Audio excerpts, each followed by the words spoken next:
Good afternoon. चलो जी class में आ जाओ। गुड आफ्टरनून, गुड आफ्टरनून सबको। तो क्या हाल चाल है सबके? बढ़िया। तो अभी लास्ट लेक्चर के अंदर मैंने आपको कुछ इंट्रोडक्शन दिया था जिसके बेसिस पर हम लोग पांचों हेड इनकम टैक्स के कर सकते हैं। इनकम टैक्स में कितने हेड है टोटल? 5 हेड्स। कौन कौन से?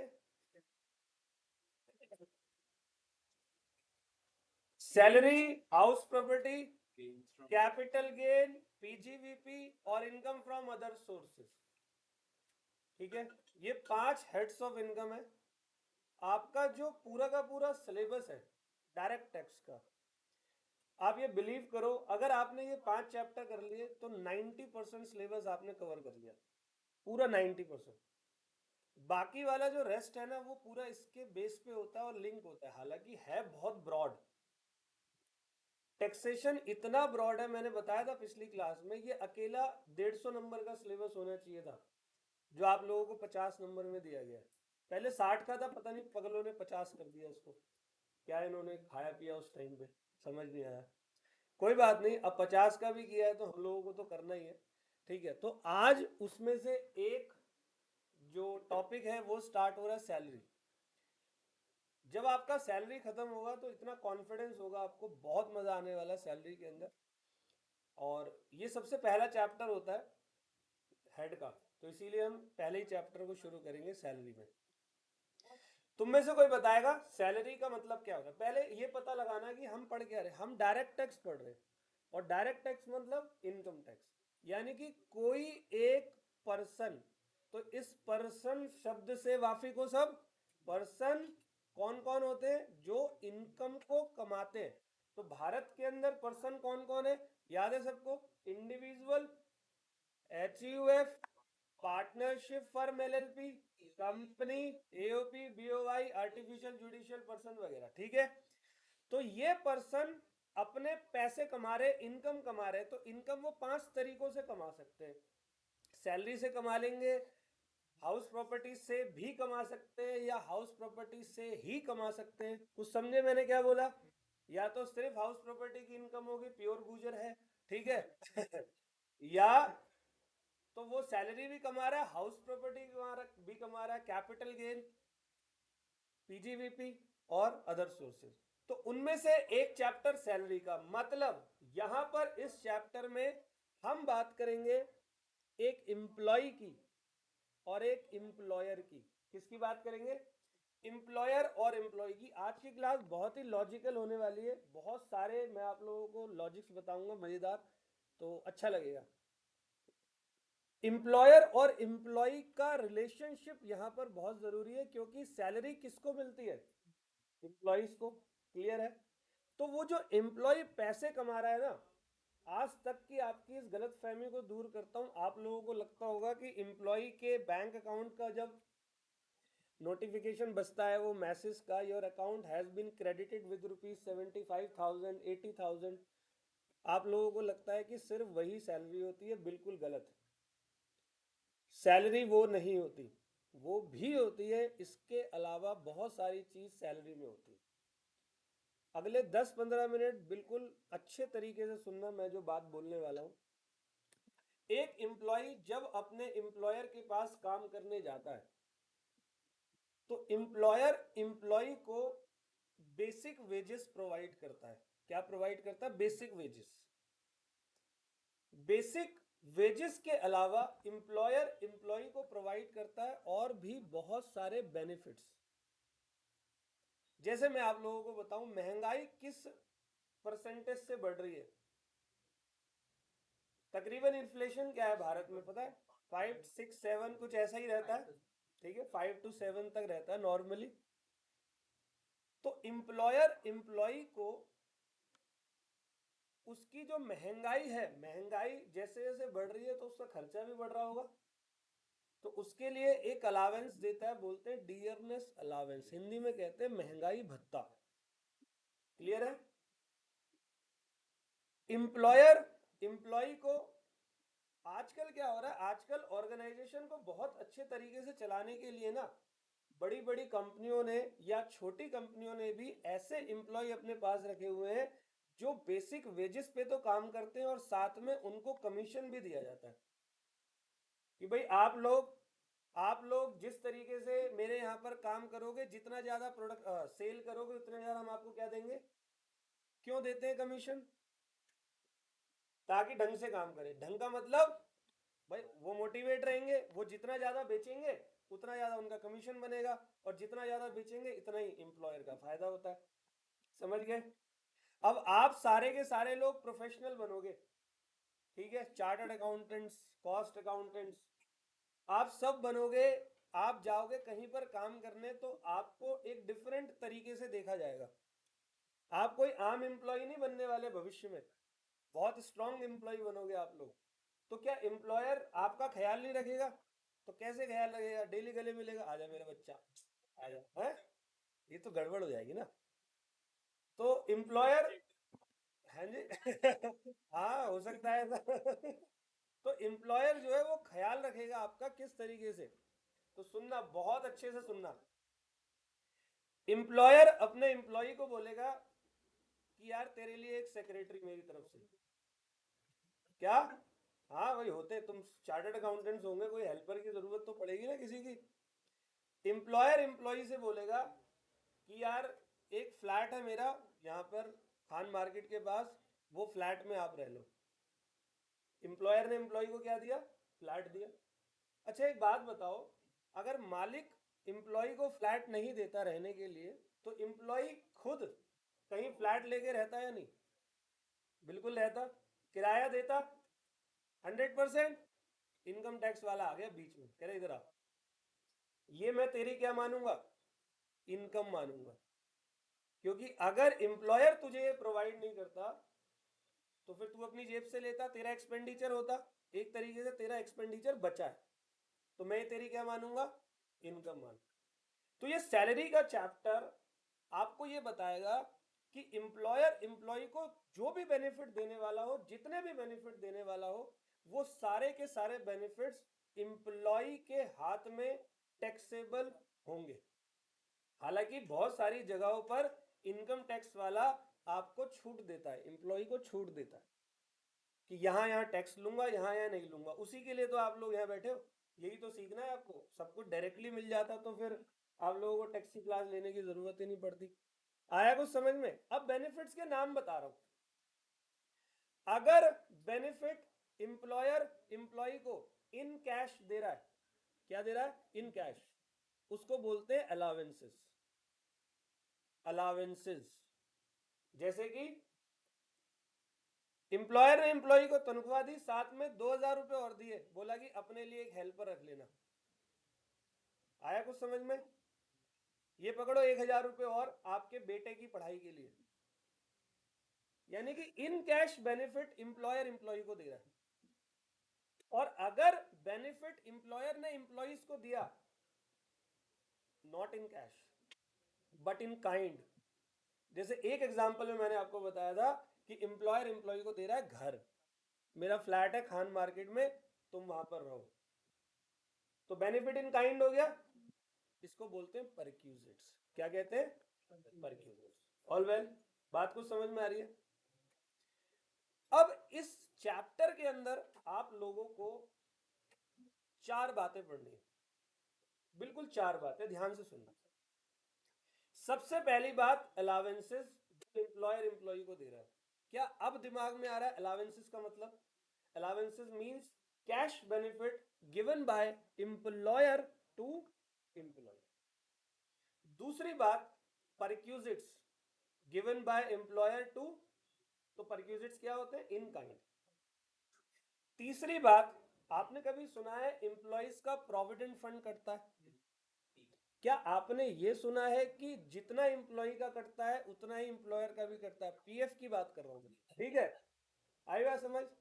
ठीक है, जितना एम्प्लॉय का मान लो 10% of salary of employee provident fund cut रहा है, तो उतना ही पैसा कौन दे रहा है? क्या एम्प्लॉय को एक्स्ट्रा बेनिफिट नहीं मिल रहा? तो तीसरी बात, और एक लास्ट बात चौथी, उसके बाद ये चैप्टर फिनिश हो जाएगा। चौथी बात को कहते हैं रिटायरमेंट बेनिफिट्स। रिटायरमेंट बेनिफिट्स, जैसे एम्प्लॉय रिटायर हो रहा है तो उसको मिलता है ग्रेचुटी। सुना है कभी ग्रेचुटी? जब एम्प्लॉय रिटायर होता है तो उसको मिलती है लीव सैलरी। सुना है कभी लीव सैलरी? आप मेरे यहाँ काम पर आए तो मैंने आपको बोला कि एक साल में 30 वर्किंग डेज पे आप छुट्टी कर सकते हो, क्योंकि एम्प्लॉयज को बहुत सारे काम वर्किंग डेज पे भी तो होते हैं। अब बैंक में पैसे जमा करने हैं तो संडे को जाएगा बैंक बंद है उस दिन। इनकम टैक्स ऑफिस जाना है, किसी डॉक्टर के जाना है, हॉस्पिटल जाना है, बहुत सारे काम है ना, तो वो कौन से डे होते हैं? Working day. तो एम्प्लॉयर एम्प्लॉयज को कहते हैं कि आप लोग एक काम करो, पूरे के पूरे साल में 30 दिन मैं आपको छुट्टी दे रहा हूं। एक तरीके से उसको बोलते हैं पेड लीव। क्या कहते हैं? ठीक है। तो कई लोग होते हैं जो उन 30 दिनों की छुट्टी ले लेते हैं, और कई लोग होते हैं जो उन 30 दिनों की छुट्टी, मान लो 15 दिन उनका घर में मन नहीं लगा, वो काम पे ही चले गए, तो उनके वो जो पैसे हैं वो क्या होते रहते हैं? इकट्ठे होते रहते हैं। 30 दिन की छुट्टी मिली, उन्होंने मात्र 15 दिन की छुट्टी ली, तो बचे कितने? 15 दिन। तो उन्होंने वो पैसा क्लेम भी नहीं किया, तो वो पैसा इकट्ठा होता रहता है, होता रहता है, होता रहता है, और जब रिटायरमेंट होता है तो रिटायरमेंट के टाइम पे वो पैसा एक साथ उनको मिल जाता है। आई बात समझ? तो दो वर्ड बोले, एक ग्रेचुटी, एक लीव सैलरी। एक और बोल देता हूं, पेंशन का नाम सुना है? वो पेंशन मिलती है ना रिटायरमेंट के बाद, पर मंथ भी मिलती है और कईयों को एक साथ भी मिलती है। एक साथ वाले को कहते हैं कम्यूटेड पेंशन, और पर मंथ वाले को कहते हैं अनकम्यूटेड पेंशन। तो ये जो पेंशन मिल रही है, वो पेंशन बिना काम के मिल रही है, बेनिफिट नहीं हुआ, तो फिर इन सब के ऊपर टैक्सेशन की कैलकुलेशन करेंगे। उसके लिए बनाया गया है चैप्टर। चैप्टर का नाम क्या है? Income from salary. आया थोड़ा बहुत? अब मैं आप लोगों को एक बात बताऊं, किसी भी हेड को जब आप चालू करो, किसी भी हेड को आप चालू करो, तो हर हेड का अपना एक पर्सनल चार्जिंग सेक्शन है। मतलब उस सेक्शन के अकॉर्डिंग वो आपसे क्या कर रहे हैं? टैक्स चार्ज कर रहे हैं। इनकम टैक्स वाला किसी सेक्शन के अकॉर्डिंग आपसे टैक्स चार्ज कर रहा है। जैसे आपको सजाए मौत हो गई, तो किसी फांसी जब होगी तो कोई सेक्शन होता है ना, धारा 302 के तहत आपको सजाए मौत हुई, मतलब आपसे टैक्स मांग रहे हैं, तो पूछेंगे नहीं आप लोग कि भाई क्यों मांग रहे हो, किस बेसिस पर मांग रहे हो? तो इनकम टैक्स वाला एक चार्जिंग सेक्शन देता है, और सैलरी का चार्जिंग सेक्शन है 15, section number 15 of income tax act. Salary जो होती है वो आपसे चार्ज की जाती है। क्लियर है?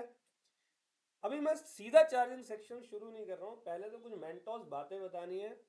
और मैं गारंटी लेता हूं, कितनी भी वीडियोस देख लेना, कहीं भी देखना, आपको इतनी नॉलेज कहीं नहीं मिलेगी जो आज की क्लास में सैलरी में मैं आपको देने वाला हूं। ठीक है? बस खोपड़ी खोल के सुनना है अच्छे से। टॉपिक स्टार्ट कर दूं? तो देखो, दिख रहा है आप लोगों को?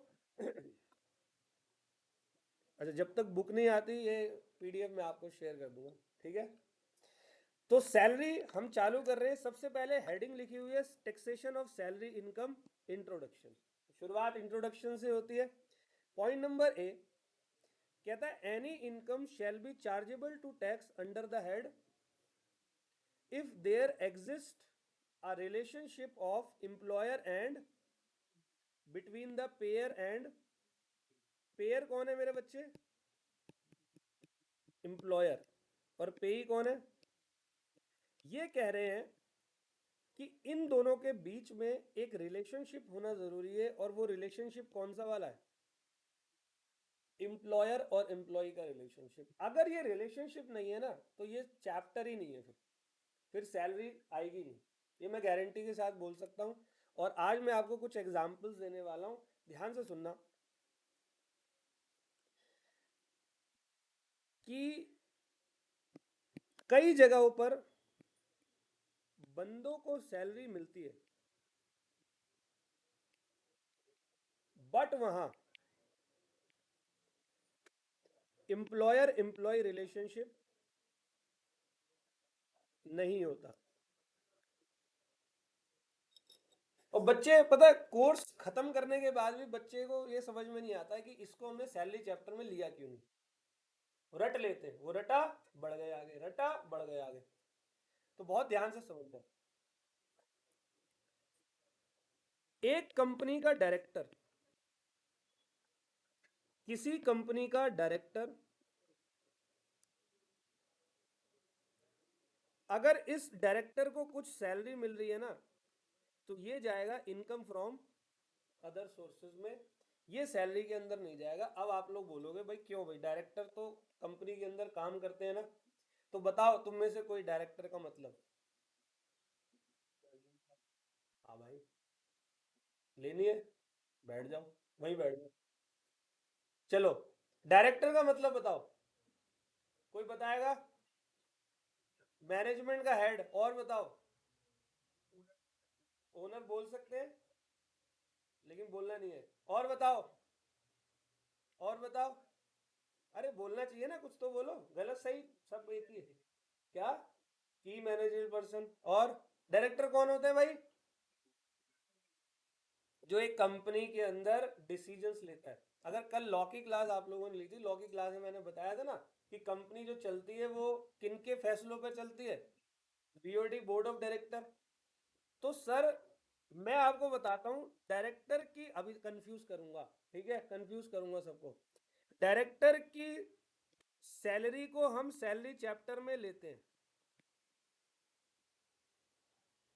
डायरेक्टर की सैलरी को हम सैलरी चैप्टर में नहीं लेते।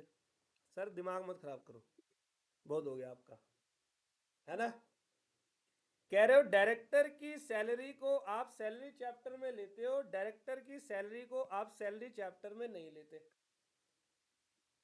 लेकिन पहले आपको ना डायरेक्टर समझना पड़ेगा क्या होता है, तो सुनो ध्यान से। एक कंपनी के अंदर तीन तरीकों के डायरेक्टर्स होते हैं। एक होता है एमडी, ठीक है, मैनेजिंग डायरेक्टर। एक होता है डब्ल्यूटीडी, इसको कहते हैं होल टाइम डायरेक्टर। मैं फुल फॉर्म लिख देता हूं यहां पर, क्या कहते हैं, होल, अगर किसी को नोट करना हो तो कर सकता है। एक होता है एमडी, मैनेजिंग डायरेक्टर। और एक कौन सा होता है, होल टाइम डायरेक्टर। और एक होता है अपना डायरेक्टर पीटीडी, पीटीडी का मतलब पार्ट टाइम डायरेक्टर। अब सर इन तीनों में फर्क क्या होता है। बेटा ये जो दो डायरेक्टर होते हैं ना, एमडी और होल टाइम डायरेक्टर, ये कंपनी की रेगुलर एक्टिविटी में लगातार काम करते हैं। मतलब आप ऐसे बोल सकते हो कि सुबह 9 बजे 10 बजे कंपनी में आते हैं, शाम को 6 बजे तक काम करते हैं। तो इनको बोलते हैं मैनेजिंग डायरेक्टर और होल टाइम डायरेक्टर। और पार्ट टाइम डायरेक्टर को पार्ट टाइम डायरेक्टर बोला नहीं जाता, अच्छा नहीं लगेगा। जैसे कोई पार्ट टाइम एम्प्लॉय है, अब पार्ट टाइम एम्प्लॉय को आप पार्ट टाइम बोलो बार बार, पार्ट टाइम पार्ट टाइम, अच्छा लगता है। भाई डायरेक्टर है वे, इज्जत खराब कर रहे हो इसकी। तो इसीलिए इस बंदे को कभी पार्ट टाइम डायरेक्टर बोलते ही नहीं है, इसको सिर्फ डायरेक्टर बोलते, क्या कहते हैं।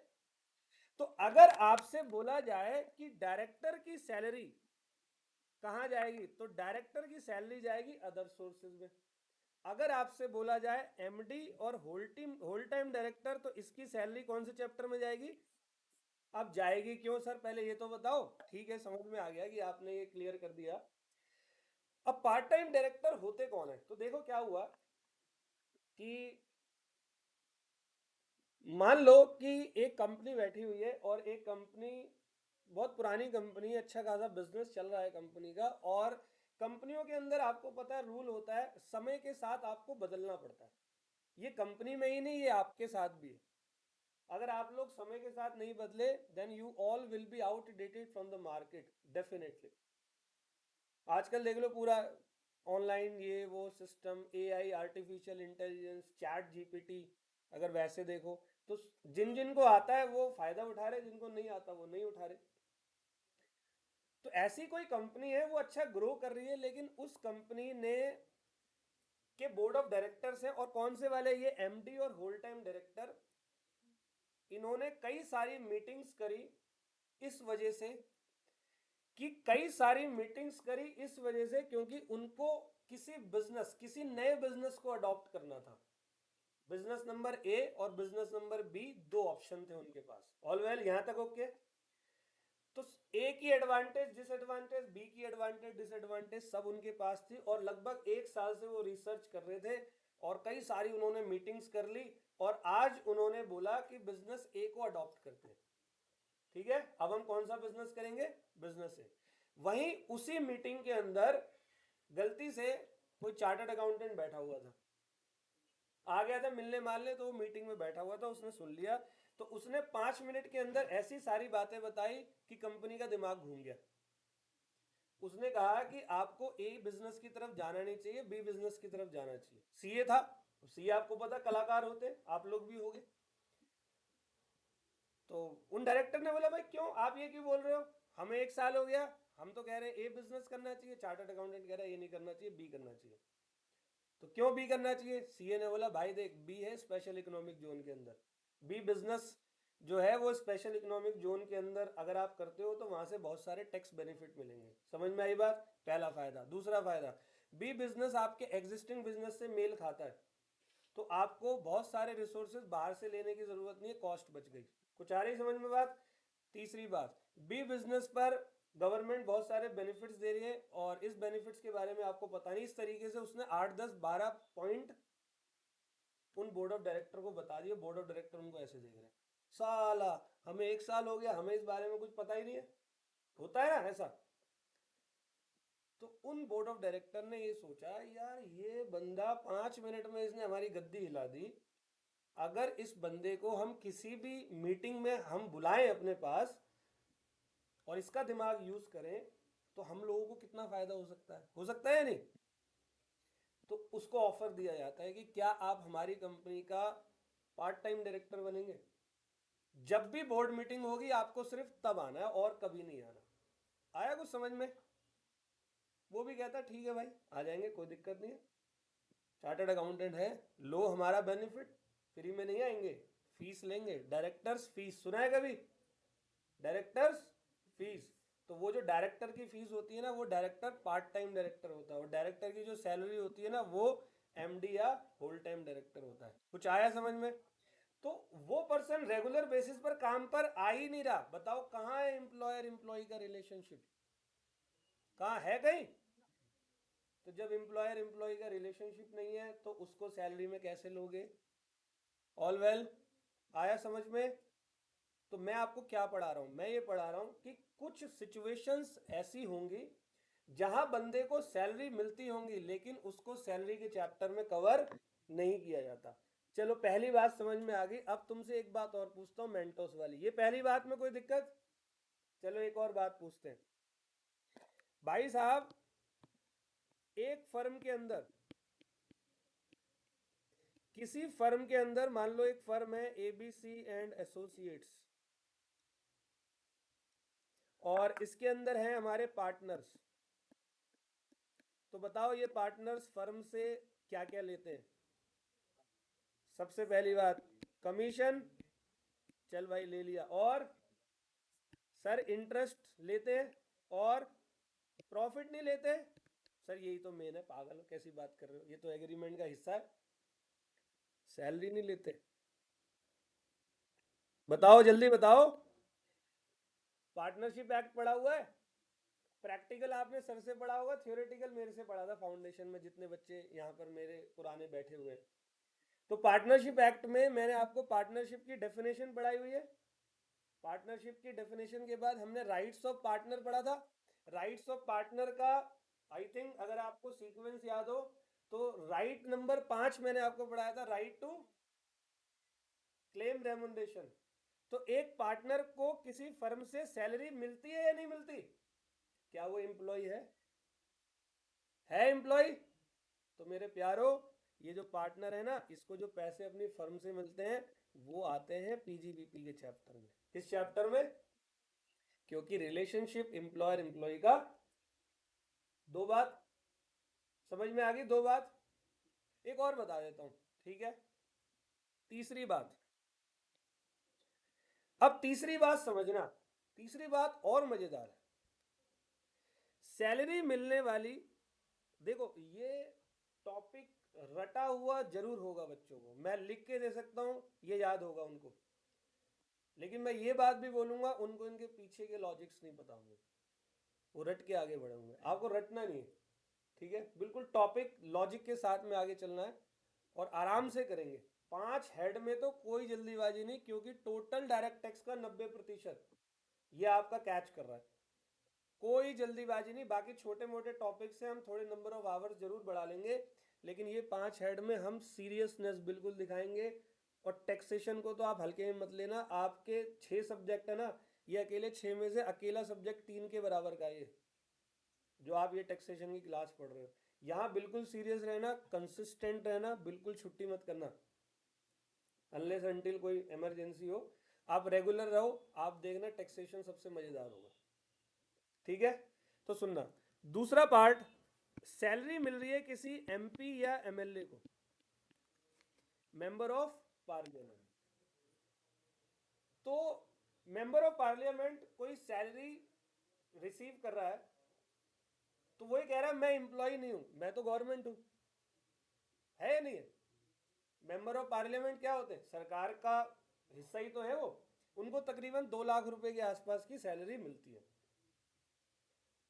तो उन लोगों ने, इनकम टैक्स ने मेंबर ऑफ पार्लियामेंट और एमएलए को मना किया हुआ है कि आप सैलरी का हिस्सा नहीं हो, आप अदर सोर्सेज का हिस्सा हो। कहाँ का मतलब, आपकी इनकम कहाँ जाएगी, अदर सोर्सेज के अंदर जाएगी। एक इतनी तगड़ी मेंटोस बात बताने वाला हूं, वो आप ध्यान से सुनना। सैलरी के अलावा जितने भी हेड्स हैं, जैसे कि पीजीवीपी या अदर सोर्स, जब हम आगे पढ़ेंगे आपको वहां पर समझ में आएगा। सैलरी में बंदे पर टैक्स लगता है उसकी, आया कुछ समझ? और पीजीवीपी और अदर सोर्सेज में बंदे पर यानी कि पर्सन पर टैक्स लगता है उसके रेवेन्यू में से एक्सपेंडिचर को माइनस करके बची हुई इनकम पर। दोबारा से बोल रहा हूं, सैलरी चैप्टर में पर्सन पर टैक्स लग रहा है, किस पर? जो भी वो रिसीव कर रहा है डायरेक्टली, उसके एम्प्लॉय ने जो पैसा दिया उस पर टैक्स। 10 लाख रुपए अगर उसकी सैलरी है साल की, तो 10 लाख रुपए पर टैक्स। लेकिन अगर किसी बिजनेस पर्सन का 10 लाख का सेल है, तो टैक्स 10 लाख पर नहीं देता, किस पे देता है? Sale minus expenditure. अगर किसी का अदर सोर्स का इनकम 10 लाख है, तो वो 10 लाख पर टैक्स नहीं देता, वो टैक्स देता है उस अदर सोर्स की इनकम को पाने में किया गया एक्सपेंडिचर, मान लो 2 लाख, माइनस करके किस पे? तो एमपी एमएलए की चाल देखो, उन्हें टैक्स से बचना था, उन्हें टैक्स से बचना था, और वो सरकार का हिस्सा है, कई बातें बोल सकता हूँ, रिकॉर्डिंग हो रही है नहीं बोलूंगा, ठीक है। उन्हें उन्हें टैक्स से बचना था। अब देखो सैलरी के चैप्टर में आते तो उनको 2 लाख रुपए पर मंथ मिल रही है, साल का क्या हो गया? 24 लाख रुपए। 24 लाख पे वो अपना टैक्स देते, अच्छा खासा टैक्स बनता। उन्होंने कहा हमारी इनकम है ही नहीं है सैलरी की, हमारी इनकम क्या है? अदर सोर्सेज की इनकम है, और वो खुद सरकार का हिस्सा है, तो मैनिपुलेशन करने में कोई बड़ी दिक्कत नहीं, इनकम टैक्स तो उन्हीं के अंडर में आता है। तो उन्होंने कहा हमारी इनकम को डालो अदर सोर्सेज में, रीजन बताता हूँ। एमपी और एमएलए अपनी इनकम को 2 लाख रुपए पर मंथ, उसके बाद पता क्या बोलते हैं? बोलते हैं जी हम इतनी तो पब्लिक गैदरिंग में गए थे 365 दिन में, इतनी इतनी जगहों पर हमने विजिट किया, हम इतनी मीटिंग्स में गए, उस एरिया में गए, वहाँ गए, उन्होंने बुला लिया, उसके लिए रात को 2 बजे गए थे, वहाँ हॉस्पिटल गए थे, ये सारा हमारा चिट्ठा है खर्चे का। कुछ आ रहा है समझ में? आ रहा है कुछ समझ में? वो वहाँ से क्लेम करते हैं एक्सपेंडिचर, और उसका इनकम हमेशा क्या आता है? उनका कोई इनकम नहीं है, वो सेवा कर रहे हैं देश की, फॉर्चूनर में घूम के सेवा कर रहे हैं हम स्कूटी पे आ रहे हैं 100 बच्चों को पढ़ा के, ठीक है समझ रहे हो बात को? उनका इनकम क्या आएगा? शून्य। तो इनकी इनकम सैलरी की इनकम नहीं मानी जाती। The reason being is that कि यहाँ पर रिलेशनशिप नहीं होता, कौन सा? एम्प्लॉयर और कोई समस्या, ठीक है। अब आता हूं नोट्स पे, जरा ध्यान से सुनना। कह रहा है पहला point, any income shall be chargeable to tax under the head salary if there exists a relationship of employer and employee between the payer and payee. Number one, MPs MLA are not employees of the CG or SG and therefore remuneration received by MP MLA is not chargeable to tax under the head salary. ये कहाँ आती है? मैंने आपको logic बताया है, ये आता क्यों है वहां पर। याद है बच्चों को, खूब याद है। सर ये तो अदर सोर्स है, क्यों आया सर? वो तो सर ने बताया था। लॉजिक पता होना चाहिए, ठीक है। दूसरा, एज पर सेक्शन नंबर 28, तो मेरे प्यारो सेक्शन नंबर 28 पीजीवीपी के अंदर आएगा। पीजीवीपी हम 28 टू 44 पढ़ेंगे, ठीक है। 28 टू 44 और 22 से 27 हम पढ़ेंगे हाउस प्रॉपर्टी, और उससे पहले हम लोग क्या पढ़ रहे हैं? सैलरी। ये सीक्वेंशियल है, ठीक है जी। 44 के बाद 45 कैपिटल गेन, ठीक है। कैपिटल गेन चलेगा 57 तक, सॉरी 55 तक, फिर चलेगा 56, 56 से अदर सोर्सेस का। तो ये सीक्वेंशियल है पूरा का पूरा सेक्शंस। All well. तो सेक्शन 28 कहता है सैलरी बोनस कमीशन वगैरह जो भी पार्टनरशिप फर्म अपने पार्टनर को देती है तो वो टैक्सेबल, मैं ये नहीं कह रहा टैक्सेबल नहीं होगा, होगा टैक्सेबल, लेकिन वो कहां पर होगा? कौन से हेड में? पीजीवीपी में होगा। All well. और तीसरा, remuneration receive by an employee director is taxable under the head salary whereas remuneration receive by non employee director is taxable under head. यानी कि एम्प्लॉय डायरेक्टर कौन होता है? वही एमडी होल टाइम, और director जिसको इज्जत नवाजी गई है असल में इसका नाम पार्ट टाइम डायरेक्टर होता है, ठीक है। और ये कौन से चैप्टर में आएगा? Other source. ऑल वेल, ठीक है जी। अब यहां पर कह रहा है बी पॉइंट, पता है कुल मिलाकर जो आज की क्लास है ये बहुत सारे प्रश्नों के आंसर्स हैं। कई प्रश्न होते हैं बच्चों के साथ, डायरेक्टर को क्यों नहीं होता, ये नहीं होता, surrender of salary, advance against salary, बहुत सारे टॉपिक्स हैं। और आज की क्लास अभी थ्योरेटिकल वे में ही जाएगी, क्योंकि प्रैक्टिकल जब भी सॉल्व करोगे तो बिना प्रोविजन के कर ही नहीं सकते, ठीक है। तो दूसरा टॉपिक ये हेडिंग बोल रहा है full time employment versus part time employment. देखो भाई, एम्प्लॉयर एम्प्लॉय का रिलेशनशिप होना चाहिए, चाहे फुल टाइम हो चाहे पार्ट टाइम हो, कोई भी फर्क नहीं पड़ता। जैसे डायरेक्टर वाली बात थी, डायरेक्टर में पार्ट टाइम डायरेक्टर था, लेकिन फिर भी उसको अदर सोर्सेज में क्यों रखा? क्योंकि एम्प्लॉयर एम्प्लॉय का रिलेशनशिप नहीं है। अब आप ये बताएं एम्प्लॉयर एम्प्लॉय का रिलेशनशिप होता क्या है? कोई बताएगा? और जैसे जो उसकी कंपनी में काम करता होगा, जैसे मैं आपको बताता हूँ, हाँ मैं सर के साथ क्लास लेता हूँ, ठीक है। अभी कितने बजे क्लास थी मेरी? 12 बजे। तो मैं यहाँ पर 11:50 पे आ गया था, ठीक है। आपकी क्लास 2 बजे खत्म हो जाएगी,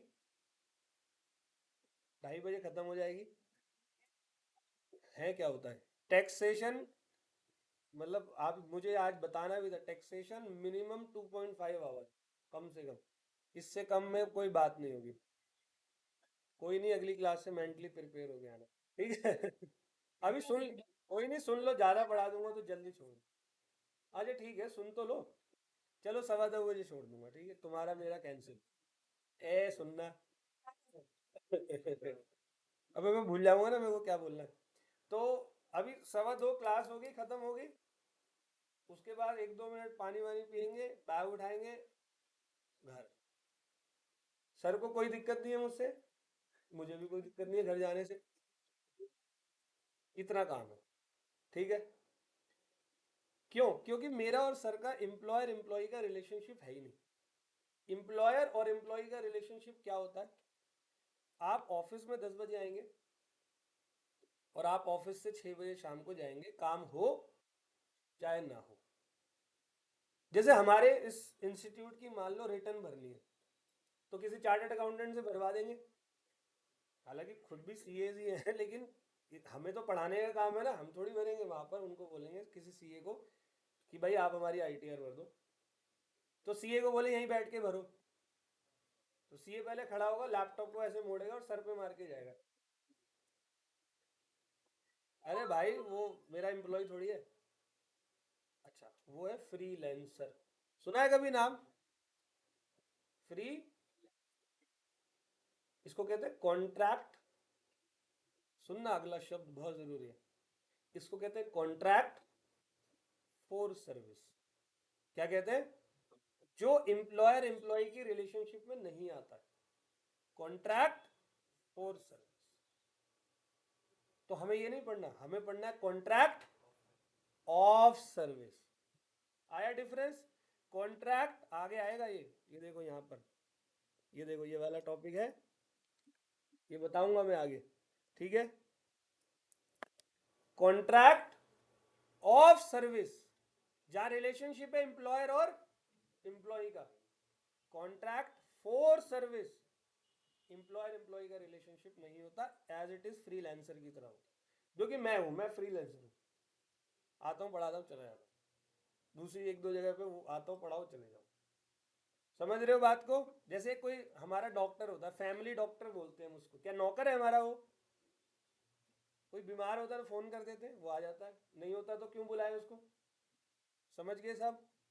नहीं तो उसको बिठा के रह के 10 से तू यहीं बैठ, क्या पता हिचकी आ जाए, ठीक है।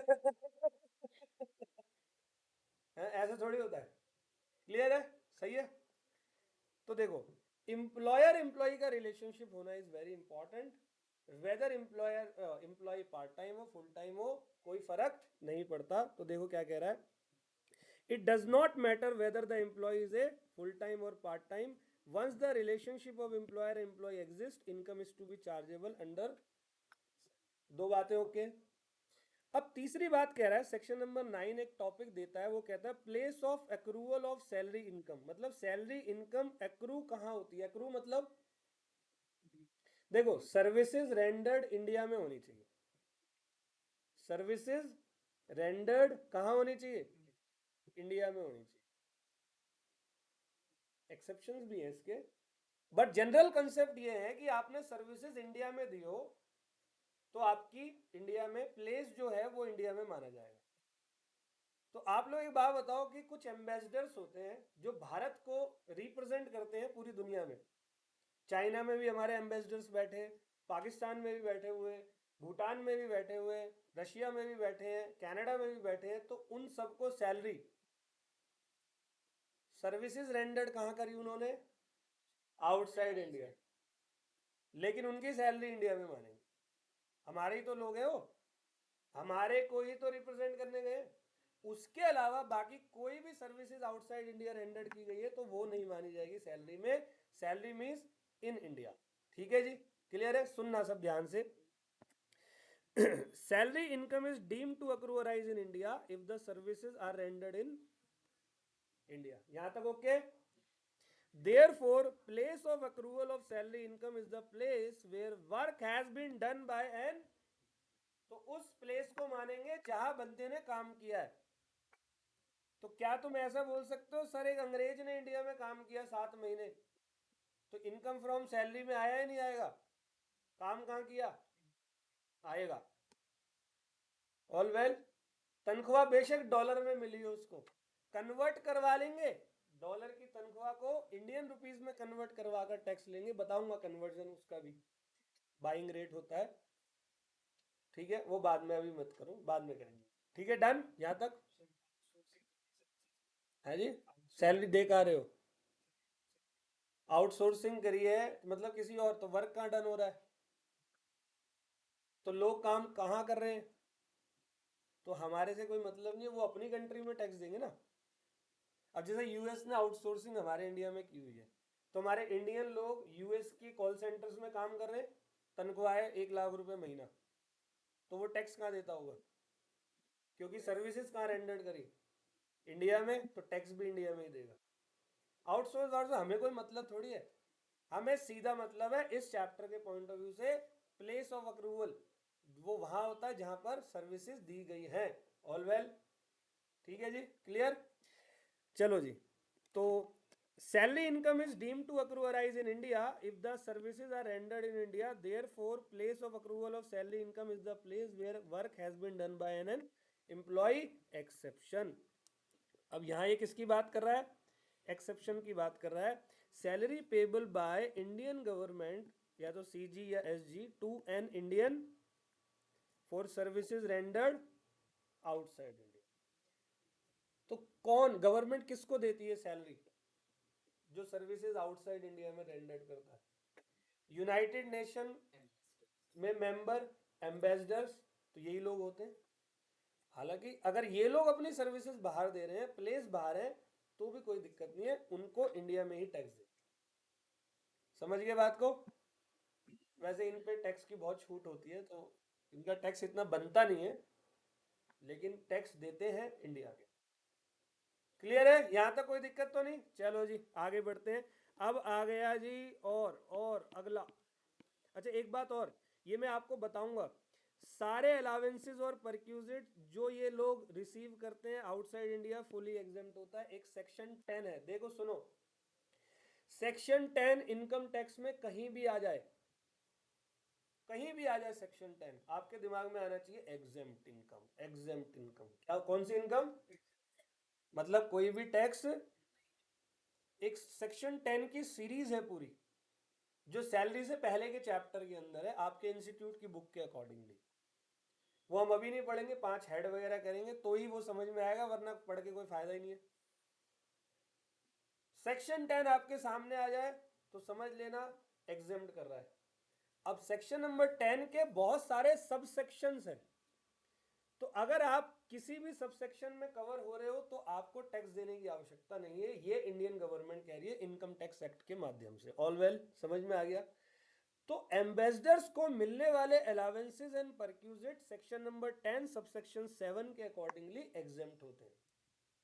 जब मैं आज आज अगर हो गया शुरू, वैसे नहीं होगा आज शुरू, जब मैं नेक्स्ट क्लास में स्टार्ट कराऊंगा ना अलावेंसेज आपको, तो अलावेंसेज का पहला ही टॉपिक कराऊंगा फुल्ली एग्जेम्प्टेड अलावेंस। उसमें बताऊंगा इन लोगों के बारे में कि इनकी पूरी अलावेंसेज, पूरी परक्यूजिट्स क्या होती हैं, एग्जेम्प्ट होती है। हो भी क्यों ना, अब जैसे आप लोगों को भेज दिया जाए इंडिया से बाहर, कि आप इंडिया से बाहर रहो, तनख्वाह आपकी 2 लाख रुपए महीना, कोई टेंशन वाली बात नहीं है, वहां रहने को घर मिलेगा, खाना पीना सब मिलेगा, तो चले जाओगे?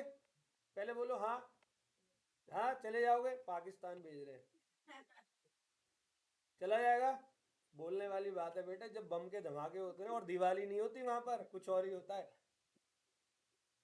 चलो कनाडा भेज रहे हैं, कोई बात नहीं, चले जाएंगे? ये दूर के ढोल होते हैं मैडम। 10-5 दिन घूमने की बात अलग होती है, महीना भर रहने की बात अलग होती है।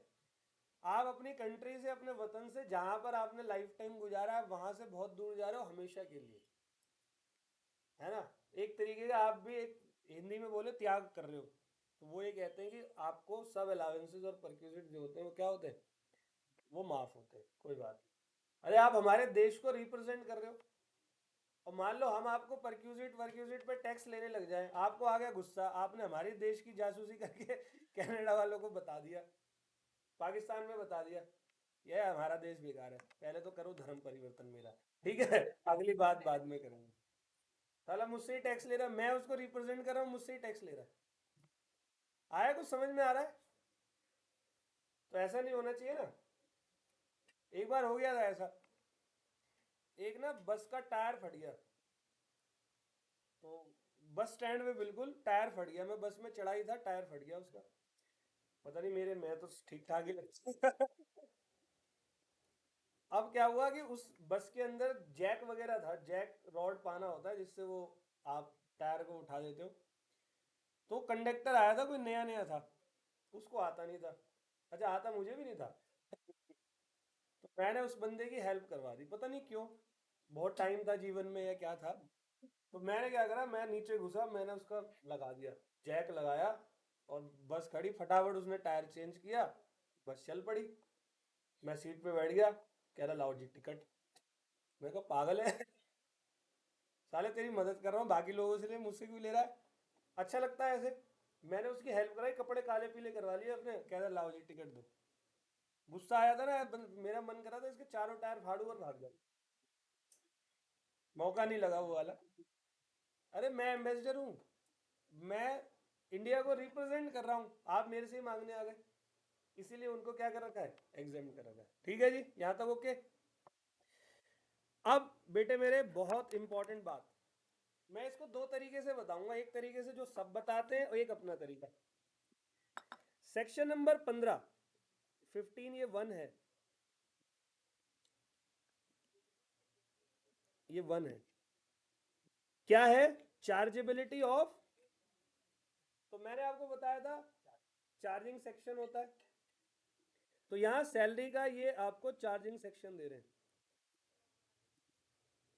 तो according to salary chapter number section number 15, salary income shall be chargeable to income tax on due और रिसिप्ट विच एवर इज, ये क्या बता दिया सर? सैलरी आपसे लेंगे, मतलब चार्ज करेंगे ड्यू और रिसिप्ट विच एवर इज, क्या कह रहा है ये? जो डेट पहले आ जाएगी आपकी सैलरी हम चार्ज कर देंगे।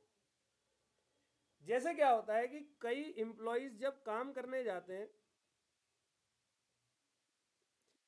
तो उनकी सैलरी ड्यू हो जाती है मंथ के एंड में, होता ही नहीं होता? जैसे कि 1 अप्रैल से काम किया और 30 अप्रैल आ गया, सैलरी ड्यू हो गई कब? 30 अप्रैल। लेकिन वो सैलरी रिसीव कब होती है? जनरली हमारे भारत में कुछ 7th ऑफ नेक्स्ट मंथ, किसको, किसी को 1 को मिल जाती है, किसी को 5 को मिलती है, किसी को 7 को मिलती है, किसी को 10 को भी मिलती है, बट ड्यू कब हो गई? 30 अप्रैल को। इनकम टैक्स वाला कह रहा है कि मैं चार्ज कर दूंगा ड्यू बेसिस पर ही।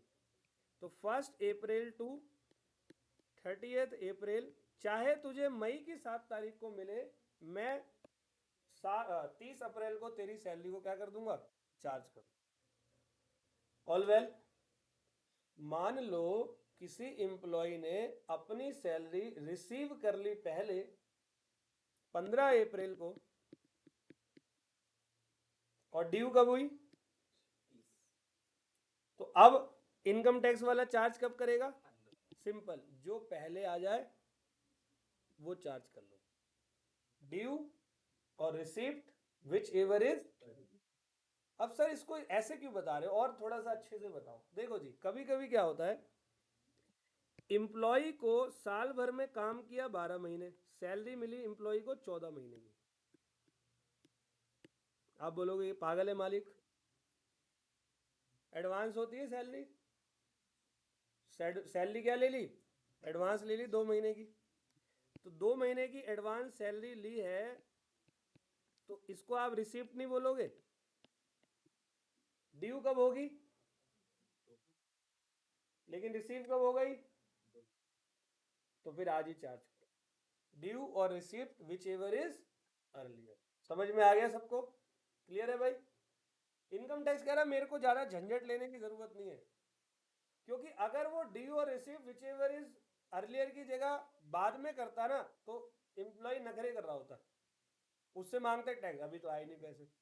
जैसे जो कर्जा ले जाता है उनसे पैसे मांगो, क्या कहते हैं? आए नहीं पैसे। इन्होंने कहा देख तेरे आए तो बहुत बढ़िया, मैं उसी दिन ले लूंगा, तेरे नहीं आए तो तू भाड़ में जा, जिस दिन ड्यू होगा उस दिन ले लूंगा, बाकी कैलकुलेशन बाद में करेंगे। ऑल वेल, समझ में आ गई बात? कोई दिक्कत जी, यहां तक कोई प्रॉब्लम? तो चार्जिंग सेक्शन आपसे कहता है सैलरी ड्यू और receive whichever is earlier. Employer employee का रिलेशनशिप होना बहुत जरूरी है। प्लेस कौन सा होता है? भारत के अंदर, एम्बेसडर्स वगैरह को छोड़कर। और फिर अगला टॉपिक, ये भी बड़ा मजेदार टॉपिक है, जरा इसको देखो। कभी कभी ऐसा होता है salary due on the last day of the month, कभी होती है सैलरी ड्यू मंथ के एंड में, कभी सैलरी ड्यू होती है नेक्स्ट मंथ के पहली तारीख को। होता है ना ऐसा? जैसे बंदे ने काम किया 1 अप्रैल से लेकर काम किया अपना 30 अप्रैल को ही उसकी सैलरी क्या हो गई? ड्यू। और कभी कभी ऐसा होता है 1 अप्रैल से काम किया लेकिन सैलरी ड्यू हुई उसकी 1 मई को। ठीक है, तो सुनना ध्यान से, कह रहा salary due on last day of the month versus salary due on the first day of the next month, the point of time मतलब किस समय उसकी सैलरी को हम चार्ज करेंगे, eight which salary become the due depend upon the terms of employment agreement between the employer and, दोनों के बीच में जो भी एम्प्लॉयमेंट एग्रीमेंट हुआ है। तो देखो एग्रीमेंट दिखाता हूं।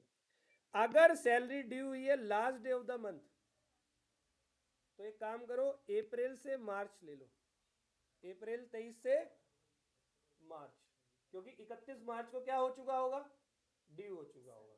ठीक है। लेकिन अगर सैलरी ड्यू हुई है first day of the next month, तो एक काम करो इधर आओ, मार्च से फैब 24 ले लो, प्रीवियस ईयर 24-25 के लिए एक महीना क्या कर दिया, कम कर दिया, मार्च से फैब कर दिया। क्यों करा सर, क्योंकि ये रिसीव कब और ड्यू कब हो रही है, अगले महीने की 1 तारीख को। तो एक काम करो एक महीना कम कर लो। तो अगर किसी प्रश्न के अंदर इस तरीके से आता है तो प्रीवियस ईयर आप मानोगे मार्च टू फैब। हालांकि ये वाला क्वेश्चन एक आधे ही कभी कभी मिलेंगे, ऊपर वाले ही आएंगे आपके पास, सारे क्वेश्चन यही आएगा normal, last day of the month. और जैसे 2-4 क्वेश्चन कर लोगे ना, फिर ये टॉपिक इररेलेवेंट हो जाएगा आप लोगों के लिए। जैसे जब हम एलकेजी में होते हैं तो ए से लेकर जेड एक बहुत बड़ी कहानी हो जाती है ना, हर क्लास में जाओ पहले एक हफ्ते तक A for Apple, A for Apple 7 दिन तक, फिर बी फॉर जो भी होता है बनाना बॉय। लेकिन आज की डेट में क्या आपको कोई तकलीफ होती है एबीसीडी से, यूज टू हो चुके हो, 2-4 क्वेश्चन करोगे इस टॉपिक से भी यूज टू हो जाओ। हाँ जी, सब लोग सुन लो भाई, पिछली क्लास में बताया था, दोबारा बता रहा हूं, आप लोगों के एग्जाम के लिए प्रीवियस ईयर 2023 2024 है, और असेसमेंट ईयर 2024-2025 है। सब समझ गए, क्लियर है जी। इसमें असेसमेंट ईयर लिखना था ये। ठीक है जी, डन है, क्लियर है जी, ऑल वेल, कोई दिक्कत। चलो जी आगे बढ़ते हैं। अब अगला है मेरा contract of service versus contract for service. जरा आप लोग फटाफट से बता दो कॉन्ट्रैक्ट ऑफ सर्विस क्या होता है सर, जल्दी बताओ, अभी बताया था। जहां पर एम्प्लॉयर एम्प्लॉय का रिलेशनशिप होता है। कॉन्ट्रैक्ट फॉर सर्विस क्या होता है, अगर किसी प्रश्न में लिखा हो, बड़ा क्वेश्चन हो, क्वेश्चन बड़ा हो, सब कुछ हो, बेसिक बेसिक सब डाल रखा है, और लिखा है कॉन्ट्रैक्ट फॉर सर्विस, तो सॉल्व करके बताना उसको। वैसे तो ये बड़े में देते ही नहीं है, ये एमसीक्यू में आप लोगों को देंगे। कॉन्ट्रैक्ट फॉर सर्विस एक तरीके के फ्रीलांसर्स होते हैं जहां पर एम्प्लॉयर एम्प्लॉय का रिलेशनशिप नहीं होता।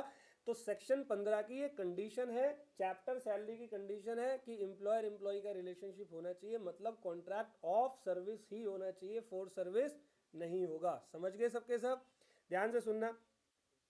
यहां लिखा है कॉन्ट्रैक्ट ऑफ सर्विस का मतलब the employment agreement under which the employee agrees to work under the control and supervision of the employer is generally referred as contract of.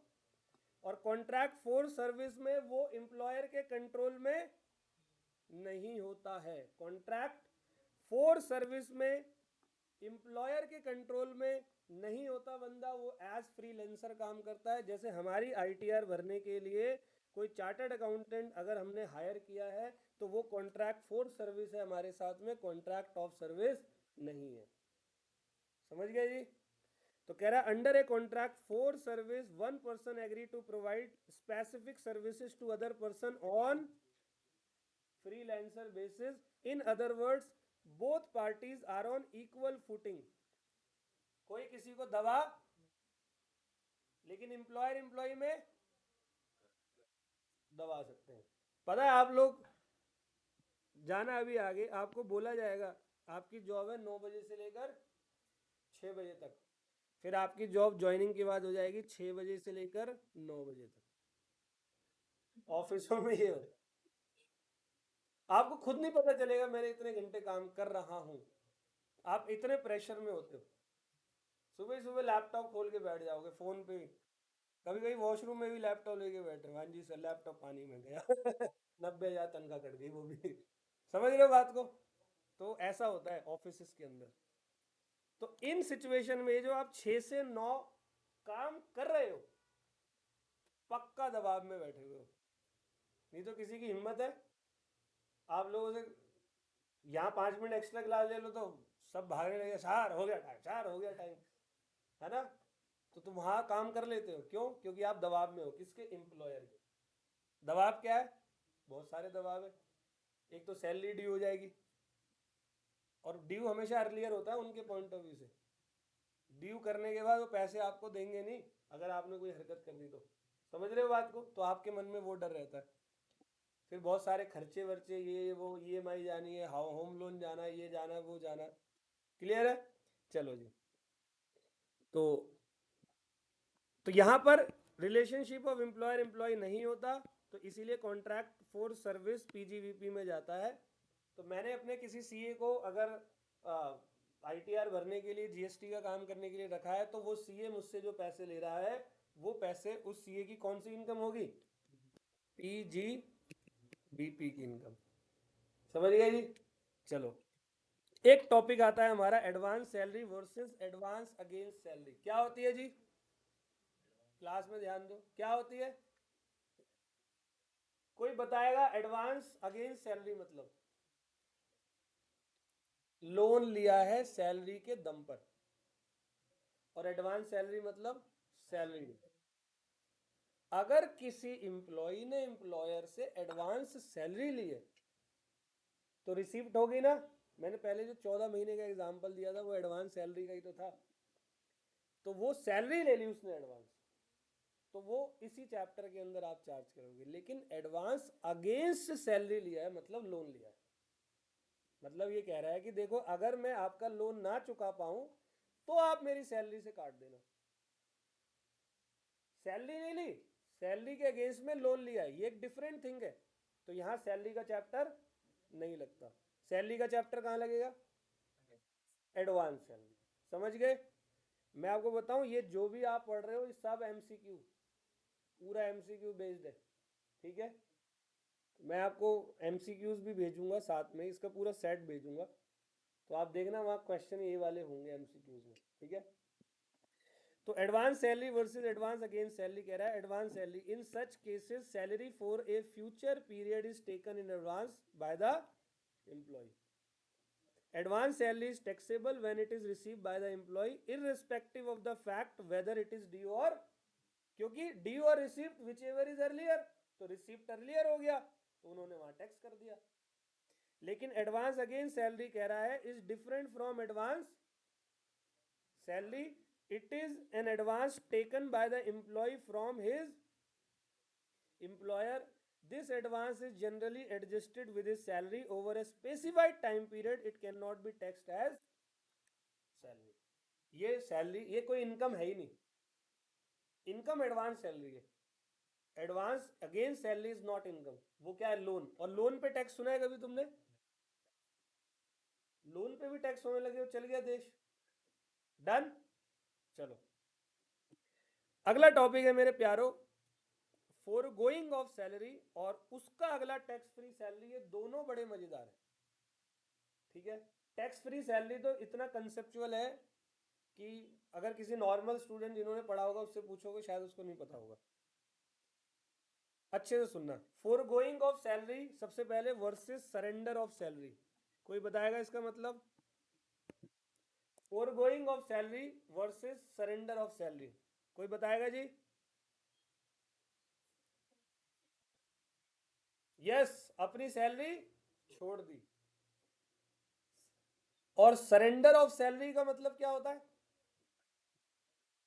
अपनी salary को सेंट्रल गवर्नमेंट को सरेंडर कर दिया। अभी सब सुनना, बहुत अच्छे से सुनना। एक एम्प्लॉय अपने मालिक से ये कहता है कि मैं पिछले महीने की सैलरी नहीं लूंगा तुझसे, रख ले अपने पास, मैं नहीं ले रहा पैसे, मेरा मन नहीं कर रहा, पैसा बहुत है, तू ही रख ले, तू ही फालतू बोलता है। ठीक है? इसको कहते हैं फोरगोइंग ऑफ सैलरी, मतलब वेव कर दिया उसने अपना रिसीव सैलरी जो है वो क्या कर दिया, वेव। सरेंडर ऑफ सैलरी का मतलब होता है जब एम्प्लॉय अपनी तनख्वाह सेंट्रल गवर्नमेंट या स्टेट गवर्नमेंट को सरेंडर कर देता है। क्यों कर रहा है सर सरेंडर? आप देख रहे हो बहुत सारे कैंपेन चलते हैं। कैंपेन चला था कोविड के अंदर, प्रधानमंत्री ने बोला था आप लोग यहाँ पर कोविड में जमा करो अपने पैसे, मतलब देश के लोगों की हेल्प के लिए एक गुल्लक सी बनाई थी उन्होंने कि आप यहाँ पैसे जमा करो। तो लोगों ने खूब किए थे, कोई 100 रुपये कर रहा है, कोई 200 कर रहा है, कोई 500 कर रहा है। गवर्नमेंट के कई सारे प्रोग्राम्स चलते हैं और जो एम्प्लॉय है वो बहुत ही नैतिक आदमी है। नैतिक समझते हो, देशभक्त टाइप आदमी है। तो उसने अपनी सारी की सारी सैलरी वहां दे दी। अच्छा, दोनों में डिफरेंस क्या है? पहले वाले में फोरगोइंग में और दूसरा सरेंडर, बताओ जी। अच्छा, दोनों में से अच्छा क्या है? सरकार कौन सी को अच्छा मानेगी? सरेंडर को। तो ये एग्जाम्प्ट है। हाँ हो सकता है, पार्शल भी हो सकता है, जितना दो। फोरगोइंग में चाल चल सकते हैं। अब चाल देखो क्या हो सकती है। इम्प्लॉय इम्प्लॉयर के फूफा का बेटा है। अब इम्प्लॉय ने कहा मैं इस सैलरी को रिसीव करूंगा तो मेरे ऊपर क्या लगेगा। उसने कहा मैं नहीं ले रहा कुछ। अब वो पक्का किसी और माध्यम से लेगा। फूफा से बोले फूफा मेरा बिहार है, उसमें दे देना होंडा सिटी। समझ गए? तो यहाँ चाल हो सकती है कि इम्प्लॉय और इम्प्लॉयर के बीच में कोई खिचड़ी पकड़ी है और इम्प्लॉय ने फोरगोइंग ऑफ सैलरी का कंसेप्ट उठाया और बोल दिया जा मैं नहीं ले रहा अपनी सैलरी, ये सोचकर कि टैक्स, अरे वो ड्यू हो चुकी है बेटे, वो ड्यू, तो ड्यू और रिसिप्ट, है ना? समझ गए? लेकिन सरेंडर करते हो तो बेशक ड्यू हो जाए, कोई टेंशन नहीं, हम छोड़ देंगे, तुमने भला किया है हमारा। जैसे कोई भंडारा हो रहा है, तुमने 1,000 रुपए की पर्ची कटवाई अपनी और 2 पूड़ी खा के चले गए, तो हम देंगे नहीं तुम्हें। भाग यहाँ से, तू भी आ गया। अरे तूने 1,000 रुपए दिए उसको भाई, तुम्हारी बड़ी इज्जत करेगा। अब गवर्नमेंट को आपने पैसे दिए, गवर्नमेंट के अकाउंट में डाले, तो गवर्नमेंट बोलेगी जाओ एग्जेम्प्ट है, हम टैक्स नहीं लेंगे इस पे आपसे, ताकि वो और प्रमोट हो, अगली बार और अपनी सैलरी दे, भर भर के यही लाए। हाँ? सोच है एम्प्लॉय की, फायदा कुछ नहीं है। अब एक बार बता, मंदिरों में जाते हो दान पेटी सामने होती है, सब थोड़ी डालते हैं उसमें। अब जो डालता है उसको क्या फायदा? स्वर्ग मिलेगा, अप्सरा, है है ना? अब उस सबके अपने अपने अलग अलग फायदे हैं, उसका दिल जानता है। अब एक बार बता, अगर हुआ तो अगर हुआ तो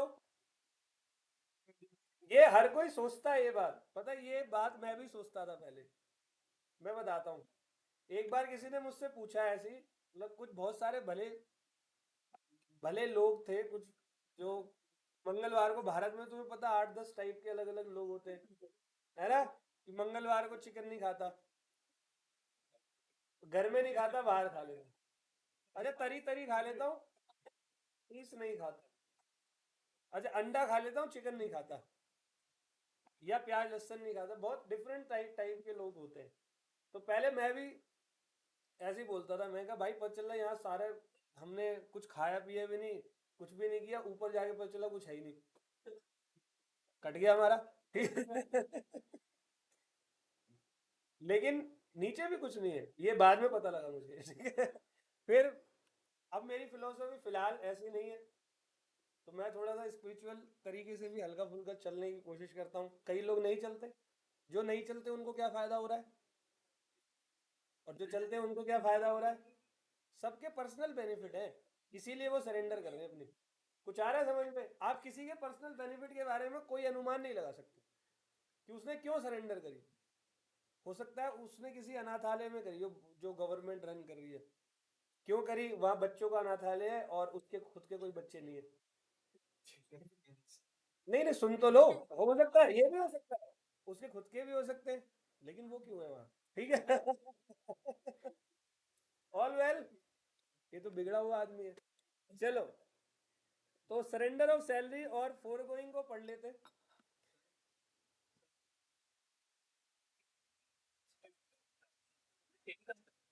सरेंडर में आएगा। हाँ हाँ। सेंट्रल देख, salary to the CG under section 2, central government. अगर गवर्नमेंट का कोई इंस्टीट्यूशन है वहां दे रहे हो तो वो एग्जाम्प्ट है। ठीक है, सुनना। Forgoing of salary refers to waiver of salary by the employ. One salary accrue, the subsequent waiver by the employee does not absolve him from his income tax liability, क्योंकि accrue हो गई तो due हो गई। ठीक है, such waiver is only an application of salary and hence chargeable to tax। जैसे कि एक एम्प्लॉय ने इंस्ट्रक्ट किया अपने एम्प्लॉयर को that he is not interested in receiving in salary for April 23 and the same might be donated to a girls, कह रहा है गर्ल्स हॉस्टल में डाल दो पैसे मेरे। अच्छा, यहाँ कोई सीजी वीजी का है तो गड़बड़ हो सकती है। हो सकता है अपने पैसे को अब फोर गोइंग करवा के हर महीने गर्ल्स हॉस्टल में डलवा के वहां से कैश ले रहा हूँ। हो नहीं सकता ऐसा, खूब होता है भाई ऐसा। तो उसने क्या करा, वहां से सारा कैश लिया और अपने पैसों को टैक्स फ्री बना दिया। तो in this case the employee can not claim that he can not be charge in respect of salary for April 23। It is only due to his instruction that the donation was made to a girls hostel by his, it is only an application of income. This is called application of income. Hence the salary for the month of April 23 will be taxable in the hands of employee।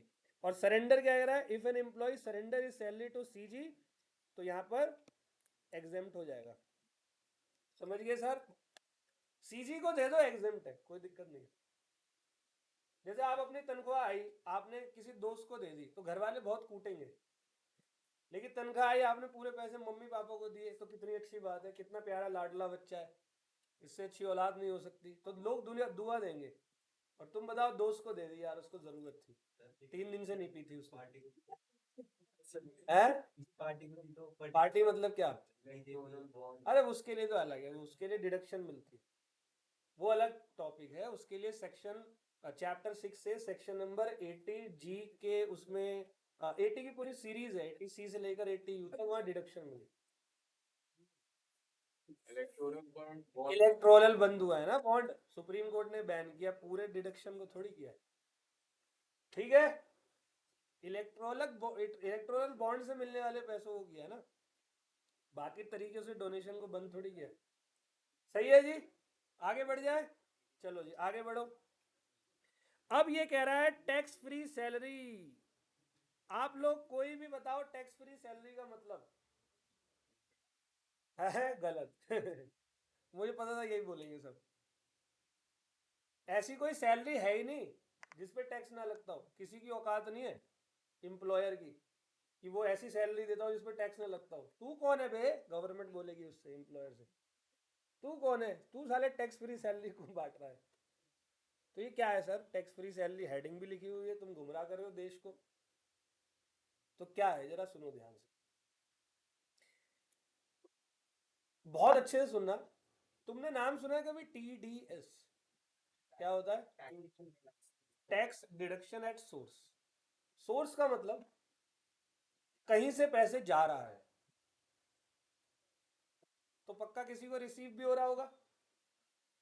तो India में जनसंख्या आप लोग जानते ही हो, हर class में एक दो बार हम इस बारे में भी बात कर लेते हैं, इतनी ज्यादा हो चुकी है, 142 अप्रोक्सीमेटली करोड़, इतनी हमारी जनसंख्या है। अब इतनी जनसंख्या कहाँ कहाँ से पैसा रिसीव कर रही होगी? गलत तो नहीं कह रहा? इतना सा इनकम टैक्स है। अगर उस जनसंख्या को एक साथ खड़ा कर दिया जाए तो इनकम टैक्स के कान में आवाज नहीं जाएगी सबकी, फट जाएगा कान अगर सबने एक साथ बोला तो। इतना सा इनकम टैक्स, 142 करोड़ पॉपुलेशन, इतनी जनसंख्या, इतना सा इनकम टैक्स डिपार्टमेंट है। अब वो किस किस के पैसे को रिसीविंग को देखेगा, पहली बात। दूसरी बात, लोग पैसा रिसीव कर रहे हैं लेकिन वो अपनी इनकम टैक्स की रिटर्न ही नहीं भर रहे। मैंने आपको टैक्सेशन में परसों बताया था कि भारत में कितने लोग हैं जो इनकम टैक्स की रिटर्न भरते हैं। 7.25 करोड़ या 8 करोड़ के आसपास लोग हैं जो आईटीआर भरते हैं। मैं ये नहीं कह रहा टैक्स देते हैं, जो आईटीआर भरते हैं। इतने लोग आईटीआर भरते हैं। कहाँ 142 करोड़, 8 करोड़ लोग आईटीआर भरते हैं, जिनमें 1-1.5 करोड़ होंगे जो टैक्स पे करते हैं। समझ गए बात को? तो इतने 8 करोड़, वो भी 8 करोड़ लोगों को भी पूरा इनकम टैक्स देख नहीं पाता। मैं आपको आंकड़ा बताता हूँ, 3% स्क्रूटनी इनकम टैक्स करता है टोटल आईटीआर की। मतलब 8 करोड़ का 3% कितना हो गया? 24 लाख स्क्रूटनी कर पाता है वो, बस इतना ही टाइम है उसके बाद, उससे ज्यादा टाइम नहीं है। तो क्या सर बाकी लोग बच जाएंगे जो चोर है? नहीं जी, बचेंगे तो नहीं। मोदी गवर्नमेंट, या मोदी गवर्नमेंट बोलना गलत हो गया, गवर्नमेंट ऐसे हथकंडे ला रही है, ऐसे नए नए निर्माण कर रही है कि वो इनकम टैक्स को और मजबूत कर रही है। भर्तियां भी बहुत हो रही है, इस ऑफिस में बहुत सारे काम हो रहे हैं, सबके डेटा कलेक्ट किए जा रहे हैं, बाद में धरा जाएगा, नोटिस सब पर आएगा। बोला इकट्ठा करो, जैसे उत्तर प्रदेश में माफियाओं ने इकट्ठा किया था ना पहले, 200 करोड़ 150 करोड़, फिर योगी आया, सब पे बुलडोजर, सबके खाते फ्रीज, सब कर दिया। ऐसी भारत की सरकार भी करेगी। अभी नहीं करेगी क्योंकि अभी इनकम टैक्स हमारा डिपार्टमेंट उतना बड़ा है नहीं, और जो है वो समझ जाओ, वो निकम्मे है। जो है, जितने भी हैं वो क्या है? निकम्मे हैं। अगर ये अपने तरीके से काम करे तो इतने भी बहुत हो। तो सर इतनी सारी बातें आप क्यों बता रहे हो? गवर्नमेंट बड़ी परेशान हो गई थी कि यार इतने सारे लोग हैं, इतने सारे लोग इतनी सारी इनकम को रिसीव करते हैं, लेकिन हमें तो कुछ पता ही नहीं चलता। तो गवर्नमेंट एक कंसेप्ट को लाई, कंसेप्ट का नाम था टीडीएस। क्या कंसेप्ट था? TDS, tax deduction at source.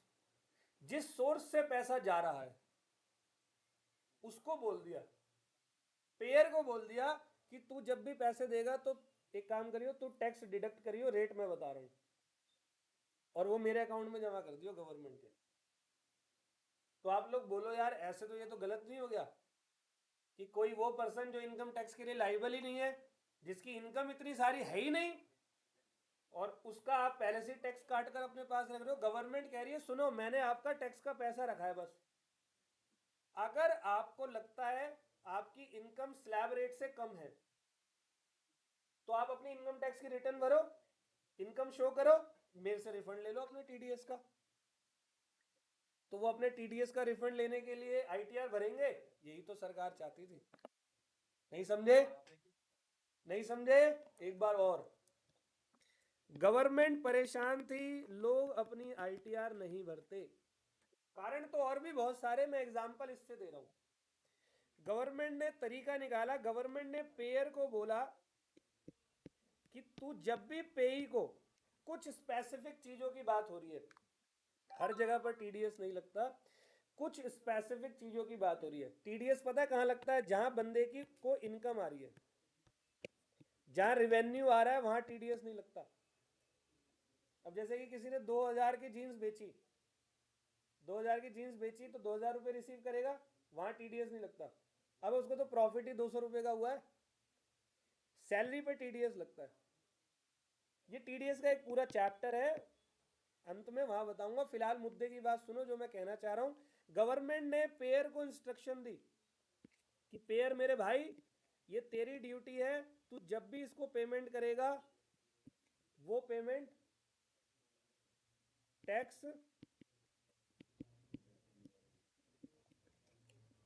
काट कर देगा। क्या देगा? टैक्स काट कर देगा। इस बंदे को पेमेंट टू टैक्स काट कर देगा। तो अब ये बंदा बाद में अपनी आईटीआर भरेगा या नहीं? पे ही क्यों भरेगा? मान लो वो स्लैब रेट से नीचे है, उसकी इनकम पे टैक्स लगता ही नहीं, तो वो अपना रिफंड पाने के लिए इस बंदे के पास जाएगा। समझ गए? क्लियर है? क्लियर है? एक तो बात ये हो गई, पहले इसको। अब आईटीआर मैं भरूंगा, मैं बोलूंगा भाई मेरी इनकम 4 लाख है और मेरा टीडीएस इसने 40,000 का काटा हुआ है, तो मेरे 4 लाख पे तो नील रेट ऑफ टैक्स है, कोई टैक्स नहीं है। अगर मैं पूरी एडजस्टमेंट, जब आप एंड में जाओगे ना टैक्स की क्लासेस में, तो टैक्स निकालना आ जाएगा आपको। तो कोई टैक्स नहीं लगेगा, इस पे एग्जेम्प्ट है, तो मेरे 40,000 रुपये वहां से वापिस आ जाएंगे, रिफंड मेरे बैंक अकाउंट में। सैलरी कैश में दे ही नहीं सकते, अब नहीं मिलती, अब नहीं मिलती। कहीं सुना है सैलरी कैश में भारत में अब किसी भी जगह पे? एक लिमिट है, छोटे जो मजदूर है ना उनकी बात नहीं कर रहा, तो वो तो आते ही नहीं ना लिमिट में। हमें तो बड़े मुर्गों की तलाश है ना, जो सच में टैक्स पे नहीं करते। ठीक है, समझ में आ गई बात? तो इन बंदों का क्या होगा, टैक्स का पैसा कटेगा। कौन काटेगा? पेयर काटेगा। पेयर काट कर जमा किसके पास करेगा? पहली बात समझ में आई। अभी इसको साइड रखो जो मैंने समझाया। अब दूसरी बात, एक होता है प्रोफेशनल टैक्स। कौन सा टैक्स? ये सिर्फ उनको देना होता है जो प्रोफेशनल्स होते हैं। आप लोग चार्टर्ड अकाउंटेंट बनोगे, कॉस्ट अकाउंटेंट बनोगे, आप सब प्रोफेशनल होगे, आप सब प्रोफेशनल टैक्स जमा करोगे स्टेट गवर्नमेंट के ऊपर। किसको? State government. अपने प्रोफेशनल होने का आपको एक टैक्स पे करना पड़ता है जो स्टेट गवर्नमेंट आपसे चार्ज करती है। हर स्टेट गवर्नमेंट वाले अलग टैक्स लेते हैं, हालांकि इस पे डिडक्शन मिल जाती है। तो एक बार बताओ, आप रिलायंस जैसी कंपनी में काम कर रहे हो जहां आपकी सैलरी 10 लाख रुपए महीना है, और प्रोफेशनल टैक्स होता है कुछ 1,000 रुपये, 1,500 रुपये, 2,000 रुपये। ठीक है, आपकी सैलरी है 10 लाख रुपए महीना, और आप पूरे दिन काम कर रहे हो, मतलब आपके ऐसा है कि 30,000 रुपये पर डे के आपको मिलते हैं, 60,000 रुपये पर डे के आपको मिलते हैं बड़ी बड़ी कंपनियों के अंदर। और रिलायंस ने ये देखा कि मेरे एम्प्लॉय पर टैक्स ड्यू है 1,500 रुपये का। अच्छा लगेगा? जिसकी सैलरी रोज की 60,000 है, उसका साल का 1,500 रुपये ड्यू है, तो उसकी वो प्रोफाइल खराब नहीं करा? मालिक कहता है तुम काम करो, मैं करूंगा तुम्हारा टैक्स। मालिक क्या कहता है? तुम लोग काम करो, तुम्हारा टैक्स मैं पे करूंगा। This is called tax free salary. मतलब प्रोफेशनल टैक्स और टीडीएस काट के नहीं दिया मालिक ने, मालिक ने पूरा पैसा दे दिया उसको कि तेरा टीडीएस मैं जमा कर रहा हूं, तेरा प्रोफेशनल टैक्स मैं जमा कर रहा हूं।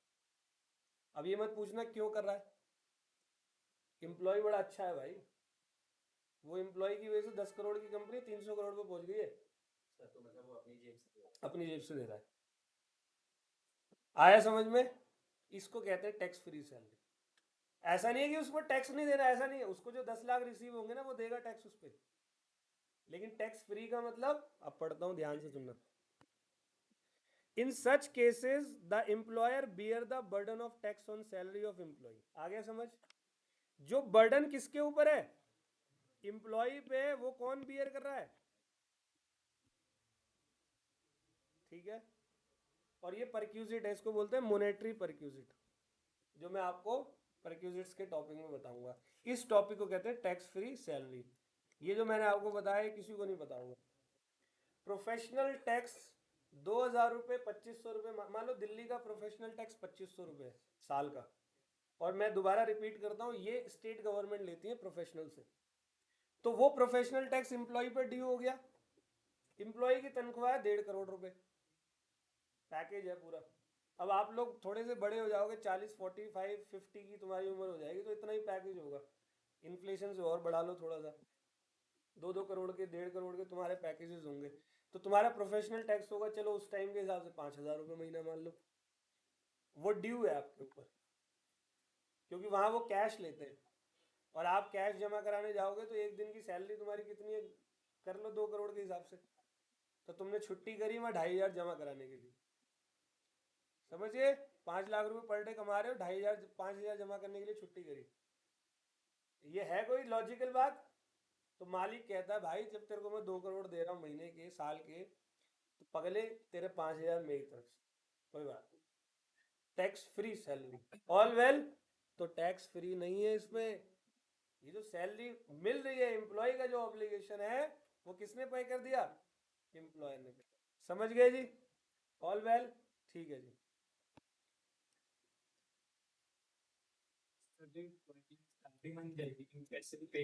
हाँ हाँ, एम्प्लॉय के लिए वो सैलरी होगी, उससे टैक्स लिया जाएगा उस पर।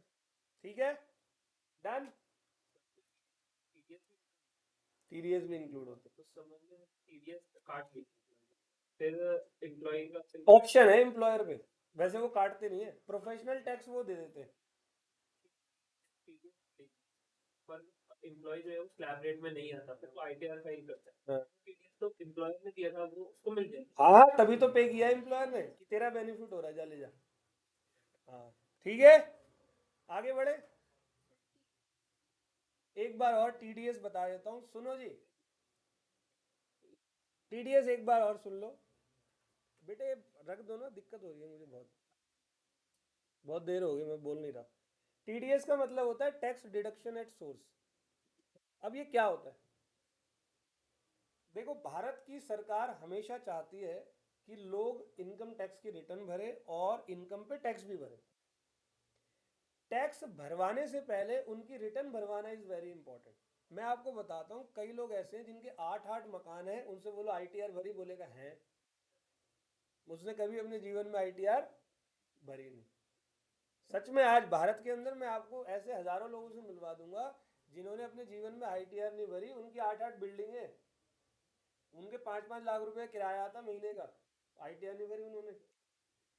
तो इनकम टैक्स को ऐसे लोगों को पकड़ना बड़ा मुश्किल है। देखो, जिन्होंने आईटीआर भरी है उसका रिकॉर्ड तो है, जैसे किसी पर्सन ने 8 लाख रुपए की आईटीआर भर दी, बेशक उसकी इनकम 13 लाख रुपए थी, उसने कम वम दिखा के 8 लाख की भर दी, उसको पकड़ना इनकम टैक्स के लिए बड़ा आसान है। क्यों? उसकी सारी डिटेल किसके पास है भाई? आईटीआर भरते वक्त पैन नंबर वगैरह सब डाले होंगे, आधार लिंक किया होगा, तो पैन से सारी ट्रांजेक्शन पता लग जाएगी, सब कुछ पता लग जाएगा, प्रॉपर्टी क्या है क्या नहीं है, सब पता लग जाएगा। दिक्कत इनकम टैक्स को उन लोगों से है जिन्होंने कभी आईटीआर भरी नहीं, या जो भरते ही नहीं, पैसा रिसीव करते निकल जाते। इनकम टैक्स ने दिमाग लगाया कि ऐसा क्या किया जाए, ऐसी कौन सी सिचुएशन को पकड़ा जाए, ऐसे कौन से लोगों को पकड़ा जाए जो अपनी इनकम टैक्स की रिटर्न भरे। तो वो कंसेप्ट लेकर आए टीडीएस का। उन्होंने ये बोला कि जो पेयर होते हैं, पेयर को इंस्ट्रक्शन दी, जैसे कि एम्प्लॉयर है, एम्प्लॉयर को साफ बोल दिया, देख भाई तू जब इसको सैलरी देगा तो सैलरी का मैं आपको रेट बता देता हूँ 10%, 10% काट के दियो, ठीक है। अब एम्प्लॉय की हर महीने तनख्वाह का 10% कटा, वो पैसा एम्प्लॉयर ने कहा जमा करा दिया? इनकम टैक्स ऑफिस में। चलो मान लेते हैं एम्प्लॉय की सैलरी, दो सैलरी बता रहा हूँ, एक सैलरी थी 25,000 रुपये महीना और एक सैलरी थी 1 लाख रुपये महीना, इसका भी 10% कटा, 2500 रुपये पहुंचा होगा इनकम टैक्स में, और इसका भी 10% कटा, कितना? 10,000 पहुंचा होगा इनकम टैक्स में, ठीक है। अब जब बात आती है मिस्टर ए की, ये ए है ये बी है, ए की सैलरी 2500 रुपये थी, अब 2500 इंटू 12 करो, कितने हो गए? 2500 इंटू 12, 2,80,000। साल में कितने पैसे कमाए इसने? ए ने 2,80,000। तो 2,80,000 पर कोई भी टैक्स, लेकिन उसको इसके लिए भी क्या भरनी पड़ेगी? क्योंकि उसका 2500 रुपये महीने का, यानी कि कुछ 30,000 रुपये किसके पास रखा हुआ है? गवर्नमेंट के पास। और जब वो टैक्स के लिए लाइबल नहीं है तो उसको ये 30,000 रुपये क्या मिल जाएगा? तो वो रिफंड लेने के लिए क्या भरेगा? आ गया ना? आ गया ना इनकम टैक्स के दायरे में? तो आप बोलोगे सर क्या फायदा हुआ, इसकी तो इनकम ही नहीं है, बाद में नहीं होगी क्या? भविष्य में नहीं होगी? हो सकता है उसने झूठ बोला, उसके साले के 4 मकान भी थे, वहां से रेंट लेता था ये, है ना? हो सकता है, नहीं हो सकता? तो इसको दायरे में ले आया। अब इसकी सारी डिटेल इनकम टैक्स वालों के पास है। चल आज बेशक इस पे कार्रवाई नहीं हो रही अगर ये गलत है तो, लेकिन इस पे कार्रवाई कभी ना कभी तो होगी, इसको छोड़ा नहीं जाएगा। आगे समझ में क्लियर है? पहली बात ओके। अब दूसरे वाले को पकड़ते हैं। दूसरे वाले का कितना इनकम टैक्स का टीडीएस कटा? 10,000 महीना, मतलब साल का 1,20,000, ये कट गया। अब ये 1 लाख रुपए कमा रहा है तो साल के हो गए कितने लाख रुपए? ये टैक्स की लिमिट में भी है, ठीक है। अब मान लो इसके ऊपर टैक्स बना 2 लाख रुपए का, मैं अभी नहीं बता रहा कैलकुलेशन वगैरह, मान लो तो ITR ये भरेगा ही भरेगा। 2 लाख का टैक्स इसको पे करना है, ऑलरेडी पेड कितना है, ये बस 80,000 और पे करेगा। कितने और पे करेगा? 80,000। आगे समझ में बात? तो देख, इसके टैक्स का बर्डन कम हो गया। एक साथ 2 लाख पे करना होता तो बर्डन नहीं होता, एक साथ 2 लाख। अभी कोई मेरे से मांग रहे 10-20 हजार, कोई नहीं, ले जा, तुम लोग मत मांगना, ठीक है? और कोई मेरे से बोले अभी 2 लाख रुपए देना, तो एक बार वो टेंशन हो जाती है। 2 लाख बड़ा अमाउंट है। कोई बोले 10,000 देना, चल भाई ले जा कोई। अब वो 10-10 करके 15-10 बार ले जाए ना, महीने महीने करके, कोई फर्क नहीं पड़ता। लेकिन 2-2 लाख रुपए एक साथ निकालने में दिक्कत है।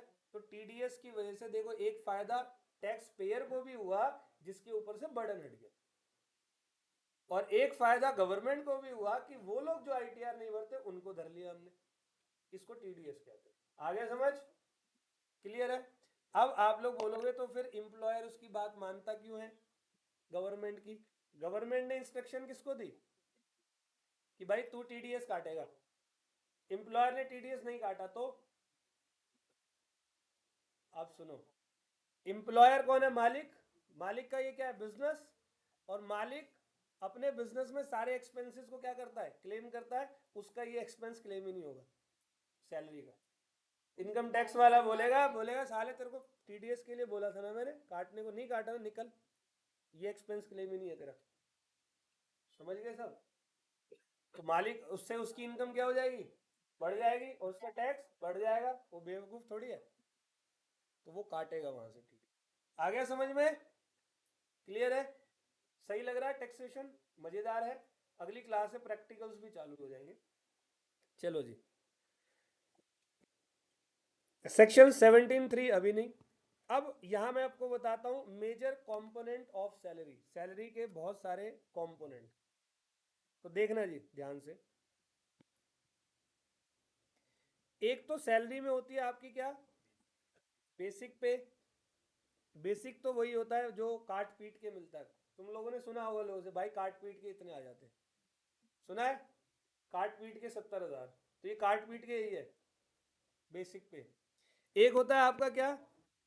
DA। DA मतलब महंगाई भत्ता, डियरनेस अलावेंस। एक होता है बोनस और एक होता है, तो बेसिक पे कह रहा है basic pay is the payment given by employer to the employee for his qualification, experience और expertise. Entire basic pay is taxable under section 17। अच्छा, सेक्शन 17 में टैक्स की कैलकुलेशन होती है सैलरी की, और चार्ज किस में होता है? 15 में। और 16 में मैं आपको बताऊंगा डिडक्शन। पूरे चैप्टर, पूरे इनकम की डिडक्शन नहीं, सिर्फ सैलरी पे डिडक्शन। सैलरी पे 3 डिडक्शन दिलवाऊंगा। एक स्टैंडर्ड डिडक्शन 50,000 की, एक इंटरटेनमेंट अलावेंस की डिडक्शन, और एक प्रोफेशनल टैक्स की। ठीक है? तो उसके बाद आपकी सैलरी कैलकुलेट होती है। तो सैलरी में सबसे पहले आएगा आपका क्या? बेसिक पे। बेसिक के बाद क्या आता है?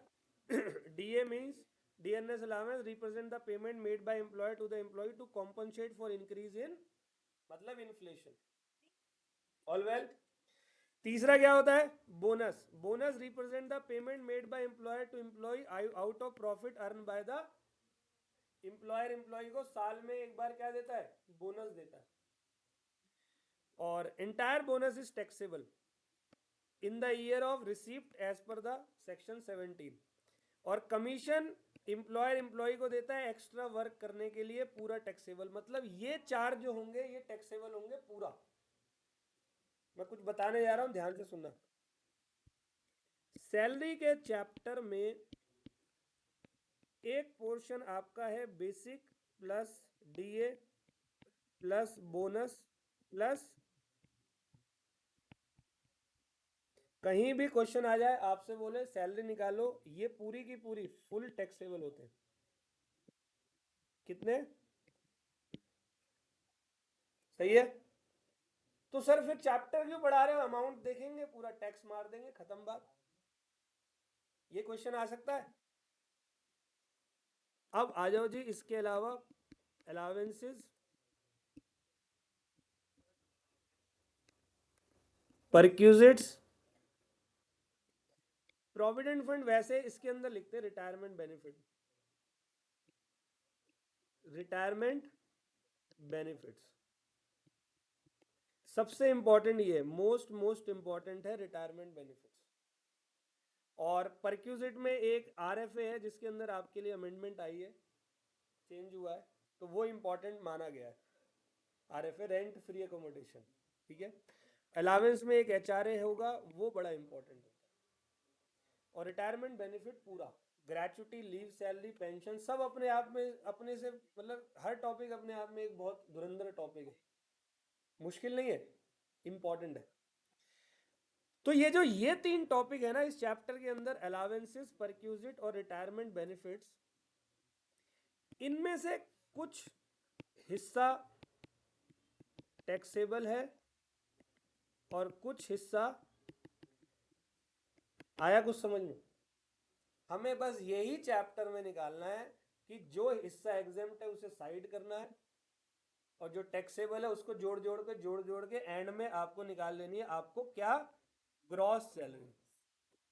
ग्रॉस सैलरी से मैं आप लोगों को दिलवाऊंगा 3 डिडक्शन, एक स्टैंडर्ड डिडक्शन जो 50,000 की होती है, एक इंटरटेनमेंट अलावेंस जो गवर्नमेंट एम्प्लॉय वगैरह को एग्जेम्प्ट होता है, प्राइवेट को फुली टैक्सेबल होता है, तो वो अमाउंट मैक्सिमम 5,000 तक जाएगा, और एक प्रोफेशनल टैक्स जो 2-2,500 तक जाएगा। ऑल वेल, समझ गए? तो वो जब हम करवा के ये तीनों माइनस करवाएंगे तब आपकी आएगी क्या, तो इस नेट सैलरी को टोटल इनकम में आप जोड़ दोगे, और इसके अलावा आप बाकी के 4 हेड की और वैसी कैलकुलेशन करके इनकम निकालोगे, तब आती है आपकी टोटल इनकम। समझ में आ गया? आप एक बात को याद रखना, ये जो आप टैक्सेशन पढ़ रहे हो ये वाइजार्ड है, ये समंदर है, ये इतना भयानक लॉ है, इसके हर चप्पे चप्पे पर आपको नया कंसेप्ट मिलेगा, चप्पे चप्पर पर नई नोटिफिकेशन मिलेगी, और हर जगह पे नई बात मिलेगी। ये आपकी मांगता है कंसिस्टेंसी, और ये इतना ब्रॉड लॉ हो चुका है कि अब इनकम टैक्स वाला सरकार जो है अब इसको बदलने की सोच रही है, इसकी जगह आने वाला है डीटीसी, बस नहीं, डायरेक्ट टैक्स कोड। जैसे इनडायरेक्ट टैक्स में क्या आया था, अभी जीएसटी को प्रॉपरली लागू नहीं कर पाए, लागू इन द सेंस जीएसटी लगा हुआ है, लेकिन जीएसटी में अभी भी थोड़े बहुत पंगे चल रहे हैं, उन सारे पंगों को छोड़ने के बाद जब जीएसटी सेट हो जाएगा, वैसे ये इंट्रोड्यूस करेंगे किसको, डायरेक्ट टैक्स कोड को, जो इतना सिंपलर होगा जैसे जीएसटी है। अभी लेकर क्यों नहीं आ रहे डायरेक्ट टैक्स कोड, क्योंकि जब कोई पूरा कानून बदल जाते हैं, आपको पता है पटरियों पे सोने की आदत है लोगों को भारत में कोई भी नई चीज आए उसको कुछ नहीं पता, जैसे सीए पे बैठे नहीं थे, एनआरसी पे, है ना, उसे पूछा what is the full form of CA, कहता है आई डोंट नो, मुझे नहीं पता, उसको कुछ नहीं पता था। तो भारत में आंदोलन करने की बड़ी दिक्कत है। तो अचानक से अगर सारे के सारे पूरे के पूरे इनकम टैक्स को बदल दिया तो लोग सड़कों पे आ जाएंगे। आपको पता है जीएसटी जब आया था तो सूरत में, गुजरात के अंदर कुछ कपड़ों के व्यापारी थे बहुत सारे, तो उनके ऊपर भी जीएसटी लगा दिया, तो पहले नहीं लगता था, वो सारे व्यापारी सड़क पर आ गए, 6-8 दिन हो गए, बड़ा हंगामा किया उन लोगों ने। अगर उनकी जगह कोई और प्राइम मिनिस्टर होता ना मोदी की जगह, तो शायद वो जीएसटी वापस ले लेता। मोदी आपको पता ही डरता किसी के बाप से नहीं है साला, और खासकर अपने बंदे थे वो सूरत वाले, गुजरात से आता है ना वो, उसने उसे उसके कोई फर्क नहीं पड़ा, क्योंकि ये बात मोदी को पता थी जीएसटी बहुत इंपॉर्टेंट है अपनी कंट्री के लिए। और आज की डेट में देखो इतना रेवेन्यू पर मंथ का आता है कि यूरोप की कितनी कंट्रीज खरीद सकते हैं, इतना जीएसटी कलेक्शन है भारत का, इतना पैसा आता है। तो पता है वो लोग खुद ही 8-10 दिन बाद सारे वो सूरत के व्यापारी पीछे हो गए, साला इसको तो कोई फर्क ही नहीं पड़ेगा, हमारा काम बंदा हो रहा है। तो वो जीएसटी लेकर आया, उसने इंट्रोड्यूस करवाया, और अभी वेट कर रहे हैं वो कि जैसे ही ये जीएसटी की सारी चीजें खत्म करेंगे फिर उठाएंगे डायरेक्ट टैक्स कोड को। तो अभी पता है आउटसाइड से बदलाव नहीं करे, इनसाइड बदलाव कर रहे हैं। आपको बेसिक कंसेप्ट का चैप्टर पढ़ाऊंगा, अभी नहीं, पहले 5 हेड कर लेंगे, set of carry forward, TDS deduction करने के बाद सबसे एंड में पूरी टैक्स पढ़ाने के बाद पढ़ाऊंगा टैक्स क्या होता है, ठीक है, सबसे एंड में। तो वहां पर मैं आपको जब सिखाऊंगा ना टोटल इनकम निकालना, तो कई सारी बातें बताऊंगा, एक सेक्शन 115 बीएससी वगैरह कुछ आया हुआ है, रिलीफ आया हुआ है, अभी कर रहे हैं ये स्ट्रक्चर में चेंज, अभी अंदर अंदर चेंज कर रहे हैं, क्या कर रहे हैं, अंदर अंदर, थोड़ा वहां थोड़ा वहां थोड़ा वहां, सिंप्लीफाई कर रहे हैं। और वो फिर बाद में एक साथ ब्लास्ट मारेंगे, पूरा इनकम टैक्स बदल के सीधा आएगा डायरेक्ट टैक्स कोड। उम्मीद है, देखते हैं अब कब आ जाए, 4 साल 5 साल के अंदर तो आ ही जाना चाहिए। मतलब आप लोग जब प्रैक्टिस करोगे तो उस टाइम तक आ जाएगा पूरा नया, फिर पढ़ने का फायदा क्या सर। तो बहुत सिंपलर कर देंगे, लेकिन अभी ये टैक्सेशन बहुत ब्रॉड है, बहुत वाइजार्ड है, इतना बड़ा सिलेबस है, कंसिस्टेंसी मांगता है। आप लोग एक भी क्लास को मत छोड़ना, और क्लास के अंदर करेंगे बहुत सारे क्वेश्चंस, थोड़ा सा आपको मजा आएगा। ठीक है, अभी तक की क्लास समझ में आ गई? नहीं बेटे, बहुत टाइम है अभी, तो रजिस्टर बंद कर रही है। चलो जी आगे बढ़े। ठीक है, चलो, तो ये चारों बात हो गई। तो मैं यहाँ कुछ बता रहा था, देखो, सैलरी में अलावेंसेस, परक्यूजिट और रिटायरमेंट बेनिफिट का कुछ हिस्सा टैक्सेबल, कुछ हिस्सा एग्जेम्प्ट, कुछ टैक्सेबल और कुछ एग्जेम्प्ट। बाकी ये बेसिक डीए, बोनस और कमीशन पूरा का पूरा क्या होता है? पूरा का पूरा टैक्सेबल। ठीक है जी, पूरा ये दिखा आपने, जोड़ देना, बेसिक इतना डाल दिया, पूरा अमाउंट, डीए इतना डाल दिया, कमीशन इतना डाल दिया, बोनस इतना डाल दिया। इसके अलावा आपको कोई भी अलावेंस, कोई भी परक्यूजिट, कोई भी रिटायर नहीं। बोनस एक सेपरेट चीज है। बोनस क्या होता है? बोनस कंपनी के प्रॉफिट से दिया जाता है। ठीक है, अलावेंस नहीं है ना। अलावेंस क्या होता है? बेनिफिट। बोनस एक बेनिफिट नहीं है, डियरनेस। वो महंगाई भत्ता है। इन्फ्लेशन जैसे जैसे बढ़ रहा है ना, तो आपको उसके बदले में पैसे मिल रहे हैं, जैसे जैसे इन्फ्लेशन बढ़ रहा है, तो वो पूरा टैक्सेबल होता है। ठीक है जी, अब सुन लो जी, हम लोग सबसे पहले शुरू करेंगे अलावेंसेस। अभी ये वाला टॉपिक भी करेंगे, एरियर ऑफ सैलरी और रिलीफ, मैं बाद में बताऊंगा। तो सबसे पहला आ गया हमारा टैक्सेबिलिटी ऑफ अलावेंसेस। ठीक है, नहीं नहीं, रुक जाओ, 15-20 मिनट और रुक जाओ। अब टैक्सेबिलिटी ऑफ अलावेंसेस सबसे पहले यहां पर लिखा है। तो देखो, हमें इस चैप्टर में पढ़ना क्या है? अलावेंसेस पूरा एक टॉपिक है अलग, परक्यूजिट पूरा एक टॉपिक है, रिटायरमेंट बेनिफिट पूरा एक टॉपिक है। इनके अंदर बहुत सारे सब टॉपिक आएंगे, समय बहुत लगता है सैलरी करने में। तो पहला मैंने अलावेंसेस बताया। अलावेंसेस को दोबारा रिपीट करता हूं, अलावेंस का मतलब कैश बेनिफिट या benefit in cash. Employer employee को कैश देता है, परक्यूजिट में काइंड देता है। जैसे आप लोग चार्टेड बनोगे, आपको गाड़ी दे दी मालिक ने, गाली नहीं, वो भी देगा।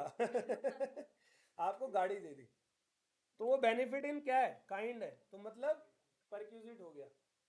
और मान लो कि आपके मालिक ने आपको 5,000 रुपये दिए कि भाई तू अपने लिए एक हेल्पर रख लियो, या एक काम कर, ये पकड़, मेरे से 15,000 रुपये महीना तेरे घर के किराए के लिए, मेरी तरफ से। तो आप ये मत समझो यहाँ पर एम्प्लॉयर बड़ा दिलदार है, कोई दिलदार पिलदार नहीं है। वो एम्प्लॉय की वजह से ही उसका बिजनेस चल रहा है तगड़े तरीके से। एम्प्लॉय बहुत अच्छे से काम कर रहा है, तो एम्प्लॉयर उस एम्प्लॉय को अपने पास हमेशा के लिए मेंटेन रखने के लिए अपनी तरफ से एक एचआरए देता है।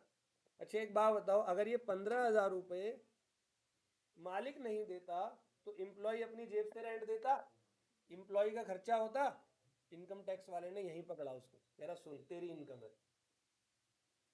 इवन मालिक, एम्प्लॉयर एम्प्लॉय को खाना भी खिलाता है ना, वो भी ये इनकम टैक्स वाला चार्ज करता है। देखना इस चैप्टर के अंदर, खाना भी खिलाएगा ना, वो भी टैक्स चार्ज करेगा उसको। अरे जो एम्प्लॉय है वो इसको वो करेगा क्या वो? इसमें 15,000। हाँ वो बिल्कुल करेगा, वो अपनी पीजीवीपी में करेगा, वहां से क्लेम लेगा। ठीक है, अभी सुनो, मीनिंग ऑफ अलावेंस। कह रहा है allowance is a fix what, what जल्दी बताओ, paid by to the for meeting some whether personal और for performance of his official duty. ठीक है, अब जैसे यूनिफॉर्म के पैसे दे दिए, डोमिनोज गए हो कभी? वहां वो टी शर्ट पहन के रखते ब्लू कलर की, मैकडी, तो यूनिफॉर्म के पैसे दे दिए, यूनिफॉर्म अलावेंस। लेकिन वो कौन सा था? पगले, ये तो तेरे लिए किया है मैंने, काय का टैक्स, समझ रहे हो? तो ऑफिशियल वालों पे नहीं लगता। अब इस अलावेंस में यही ढूंढना है हमें, किस पे टैक्स लगेगा और किस पे नहीं लगेगा। ठीक है, एक करवाऊंगा बस एचआरए वाला, एक दो क्वेश्चन करवाऊंगा, फिर आपसे कुछ नहीं बोलूंगा, फिर आप जा सकते हो। सुनना ध्यान से।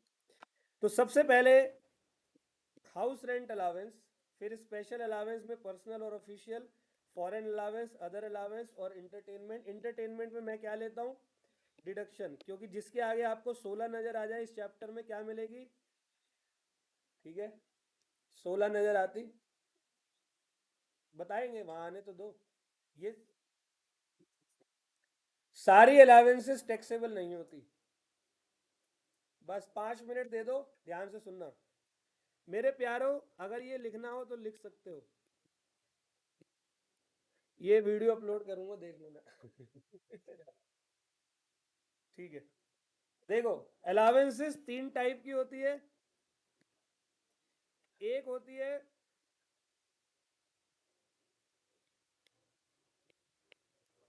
फुल्ली एग्जेम्प्टेड अलावेंस,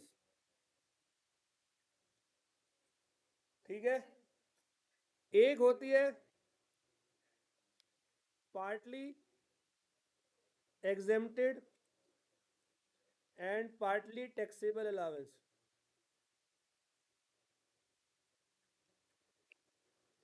और एक होती है fully taxable allowance.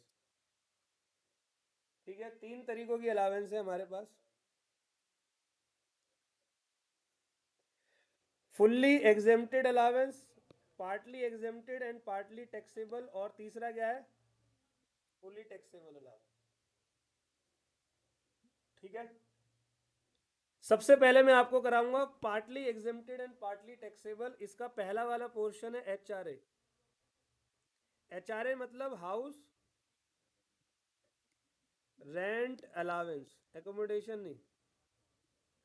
House rent allowance का मतलब, देखो ये पार्टली के अंदर आ रहा है ना, तो कुछ हिस्सा इसका एग्जेम्प्ट होगा और कुछ हिस्सा टैक्सेबल होगा। हाउस रेंट अलावेंस का मतलब क्या होता है? एम्प्लॉयर ने एम्प्लॉय को पैसे दिए कि तू एक काम कर, तू अपने लिए ले लियो एक किराए का घर, वहां से तू मेरे यहाँ ऑफिस आ, तू बहुत इंपॉर्टेंट है। समझ गए बात को? तो एम्प्लॉय को अगर मालिक नहीं देता तो एम्प्लॉय अपनी जेब से खर्चा करता, वो उसका एक्सपेंसेस होता है। इनकम टैक्स कह रहा मैं इस पर टैक्स चार्ज करूंगा, तो इनकम टैक्स ने बोला minimum of following will be exempted.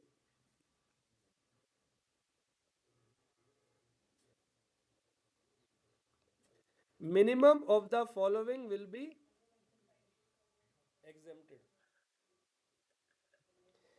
सबसे पहले आपके क्वेश्चन में दे रखा होगा एक्चुअल एचआरए रिसीव्ड।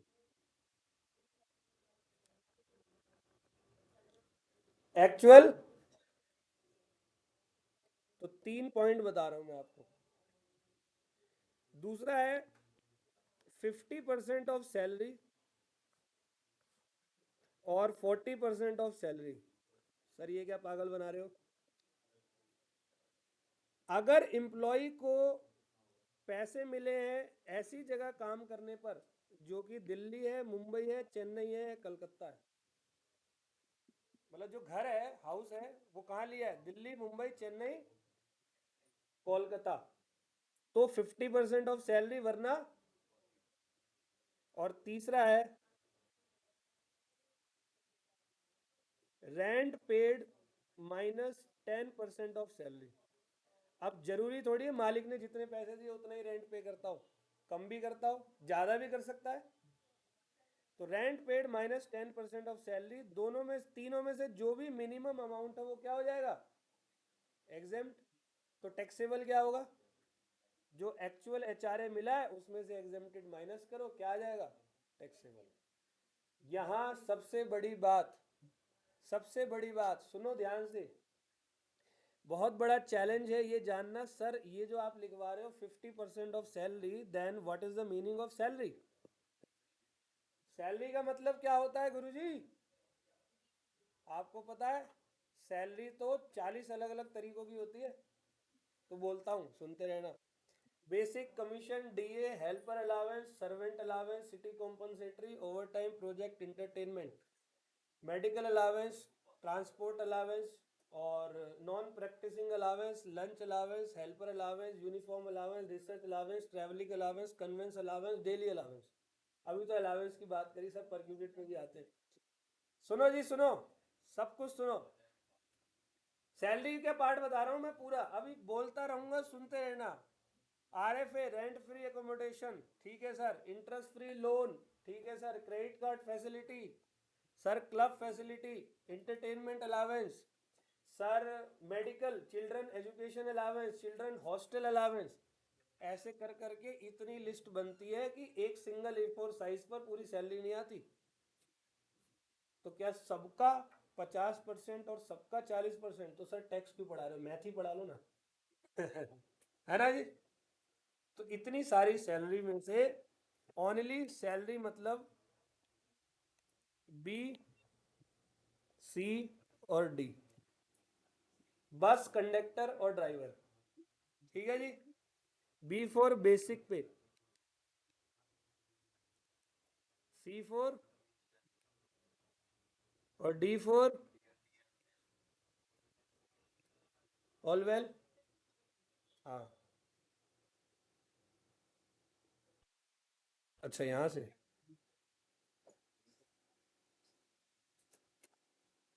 ठीक है।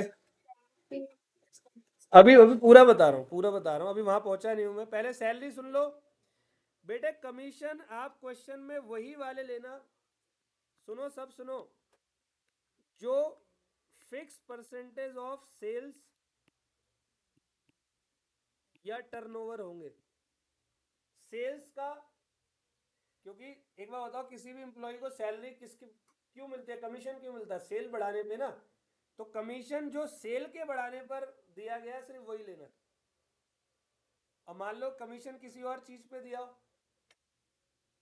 क्या मिलता है? जैसे तू 10 हायरिंग कर ले एक दिन में, तेरे को 2000 अलग से। तो यहां से सेल क्या बढ़ी?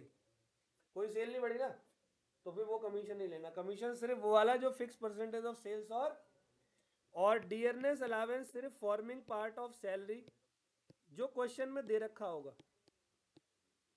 और रिटायरमेंट बेनिफिट होना चाहिए, फॉर्मिंग पार्ट ऑफ सैलरी और रिटायरमेंट बेनिफिट। तो आपका एचआरए की सैलरी क्या होगी? बी, सी और डी। बी फोर, सी फोर, डी फोर। ध्यान से सुनो, मैं रिपीट कर रहा हूं सर। हम क्या पढ़ रहे हैं? हम पढ़ रहे हैं अलावेंसेस। कितने टाइप के होते हैं सर? 3 टाइप के। एक फुल्ली एग्जेम्प्टेड अलावेंस होता है, अगली क्लास में बताऊंगा। एक पार्टली एग्जेम्प्टेड, पार्टली टैक्सेबल होता है, उसका पहला बता रहा हूं, एचआरए। एचआरए का मतलब हाउस रेंट अलावेंस। देता कौन है? मालिक देता है। दे किसको रहा है? एम्प्लॉय को दे रहा है। तो सर टैक्सेबिलिटी क्या होगी?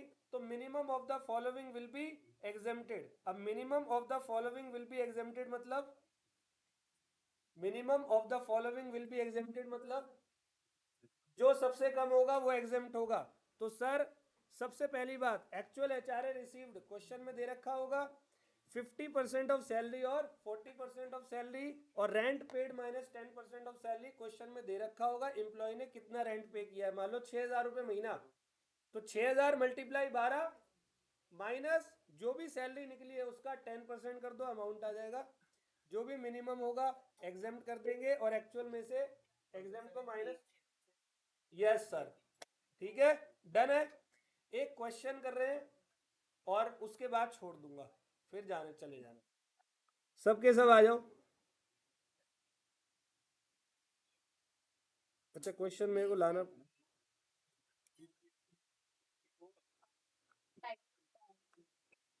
बेटे पता क्या है, कमीशन अलावेंस नहीं है। कमीशन एक सेपरेट चीज है जो सैलरी के बदले, सैलरी के साथ, बेसिक के साथ मिलती है। और डियरनेस अलावेंस कोई मॉनेटरी बेनिफिट नहीं है, वो कोई एक्स्ट्रा काम के लिए नहीं मिल रहा भाई। महंगाई बढ़ रही है इसलिए तू दे रहा है, तो कोई एहसान नहीं कर रहा, इसलिए वो अलग से सेपरेटली रखता है। सब सुनो, एक क्वेश्चन करते हैं। तो क्वेश्चन मुझे निकालना पड़ेगा, 1 मिनट। बेटे सुनो, अगर सुनो, बीसीडी तुमने कैलकुलेट किया, मान लो 1.5 लाख रुपए, basic plus commission plus DA 1.5 lakh रुपए आया। क्वेश्चन में चेक करो कि बंदा कहाँ काम करता है, दिल्ली, मुंबई, चेन्नई या कलकत्ता, यानी कि मेट्रोपॉलिटन सिटी में अगर काम करता है तो उस सैलरी का 50% कर लेना। और मान लो कि आपके क्वेश्चन में लिखा हो कि वो हरियाणा में फरीदाबाद में काम करता है, तो फिर सैलरी का 40% कर लेना। ठीक है, क्वेश्चन मैं बोल रहा हूँ,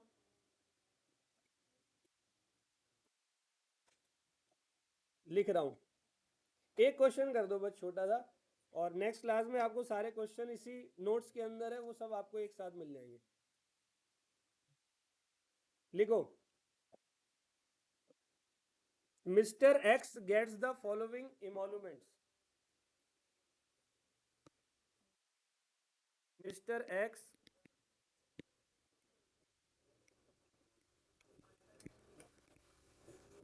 इमोल्यूमेंट्स, ठीक है।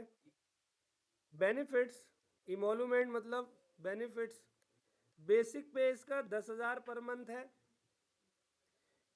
डीए इसका, देखो ब्रैकेट में लिखा है फॉर्मिंग पार्ट ऑफ सैलरी, मैंने क्या बोला है, डीए तभी लेना है जब वो फॉर्मिंग पार्ट ऑफ सैलरी या रिटायरमेंट बेनिफिट हो, अगर नहीं है तो डीए मत लेना। कमीशन कब लेना है,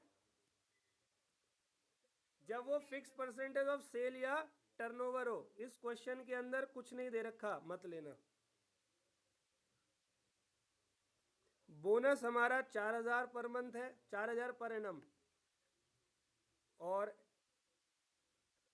एचआरए बंदे का है 4,500 पर मंथ, और ये रेंट पे करता है मुंबई में 4,000 पर मंथ। सिर्फ एचआरए निकालना है, देखो सैलरी नहीं निकालनी बंदे की, मतलब जो ग्रॉस सैलरी है वो नहीं निकालनी, कैलकुलेट ओनली एचआरए। तो एचआरए कैलकुलेट करते वक्त आपको क्या करना है, सबसे पहले minimum of the following will be exempted. Heading ऐसे बनाते हैं, calculation of HRA of mister x, minimum of the following will be exempted. Actual HRA received, question में क्या हुआ, एक्चुअल एचआरए कितना है, ठीक है। दूसरा, दिल्ली, मुंबई, चेन्नई, कलकत्ता है ना, तो सैलरी का, तो फिर सैलरी निकालनी पड़ेगी। Salary means basic plus commission plus DA, commission मत लेना क्योंकि commission fix percentage of sales और टर्नओवर अगर दे रखा हो तो ही लेंगे, वरना नहीं लेंगे। ऑल वेल, अगर फिक्स परसेंटेज ऑफ सेल्स और टर्नओवर दे रखा है तो लेना, वरना कभी मत लेना, क्योंकि हमें नहीं पता ये कमीशन किसका मिला है। ऑफ सेल्स, कमीशन सेल्स पे ही मिलता है ना, या टर्नओवर बढ़ाने के लिए मिलता है ना, तो वही लेना, ठीक है। और रेंट पे किया 4,000 पर मंथ, तो जो भी सैलरी आएगी उसका 10% करके इसमें से माइनस करना, मिनिमम अमाउंट एक आ जाएगा। करो कैलकुलेट, या एक काम करो तुम लोग, पहला क्वेश्चन है तो बोर्ड पे देखो, सबसे पहला आंसर करते वक्त minimum of following will be exempted. सबसे पहला एक्चुअल एचआरए क्या आया, जल्दी बताओ, 50। दूसरा 50% ऑफ,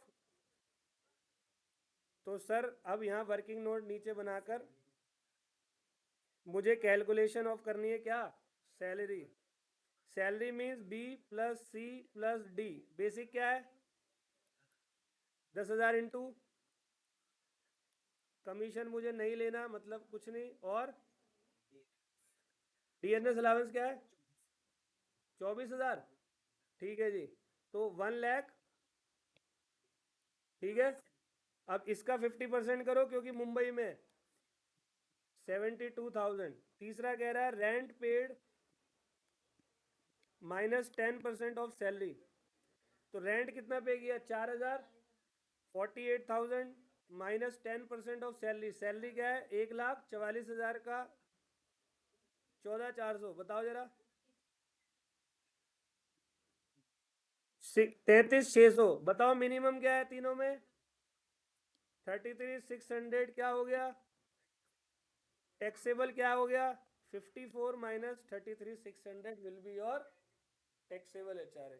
ऑल वेल, कुछ नहीं करना, ये तो मैंने इसलिए लगाया ताकि देखूं मिनिमम अमाउंट मिले कौन सा, एक एक करके। अब सुनो, यहां तक ओके, एग्जाम तक टैक्सेबल निकालोगे। देखो टैक्सेबल का फॉर्मूला होता है actual HRA minus actual HRA। देखो ऊपर क्वेश्चन में 54 है ना 54,000 माइनस एग्जाम कितना आया अभी बताना जरा, 20,400 will be your taxable HRA। बस डन है, ठीक है जी। इसके बहुत सारे क्वेश्चंस हैं, करेंगे अगली क्लास में। हाँ बेटे, अगली क्लास में पूरा अलाउंसेस खत्म करेंगे।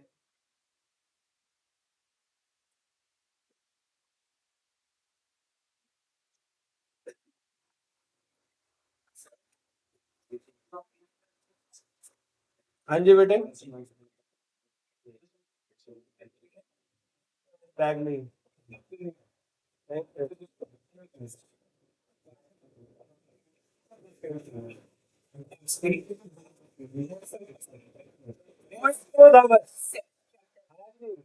ओके भाई, जो मैं PDF भेजूंगा ना,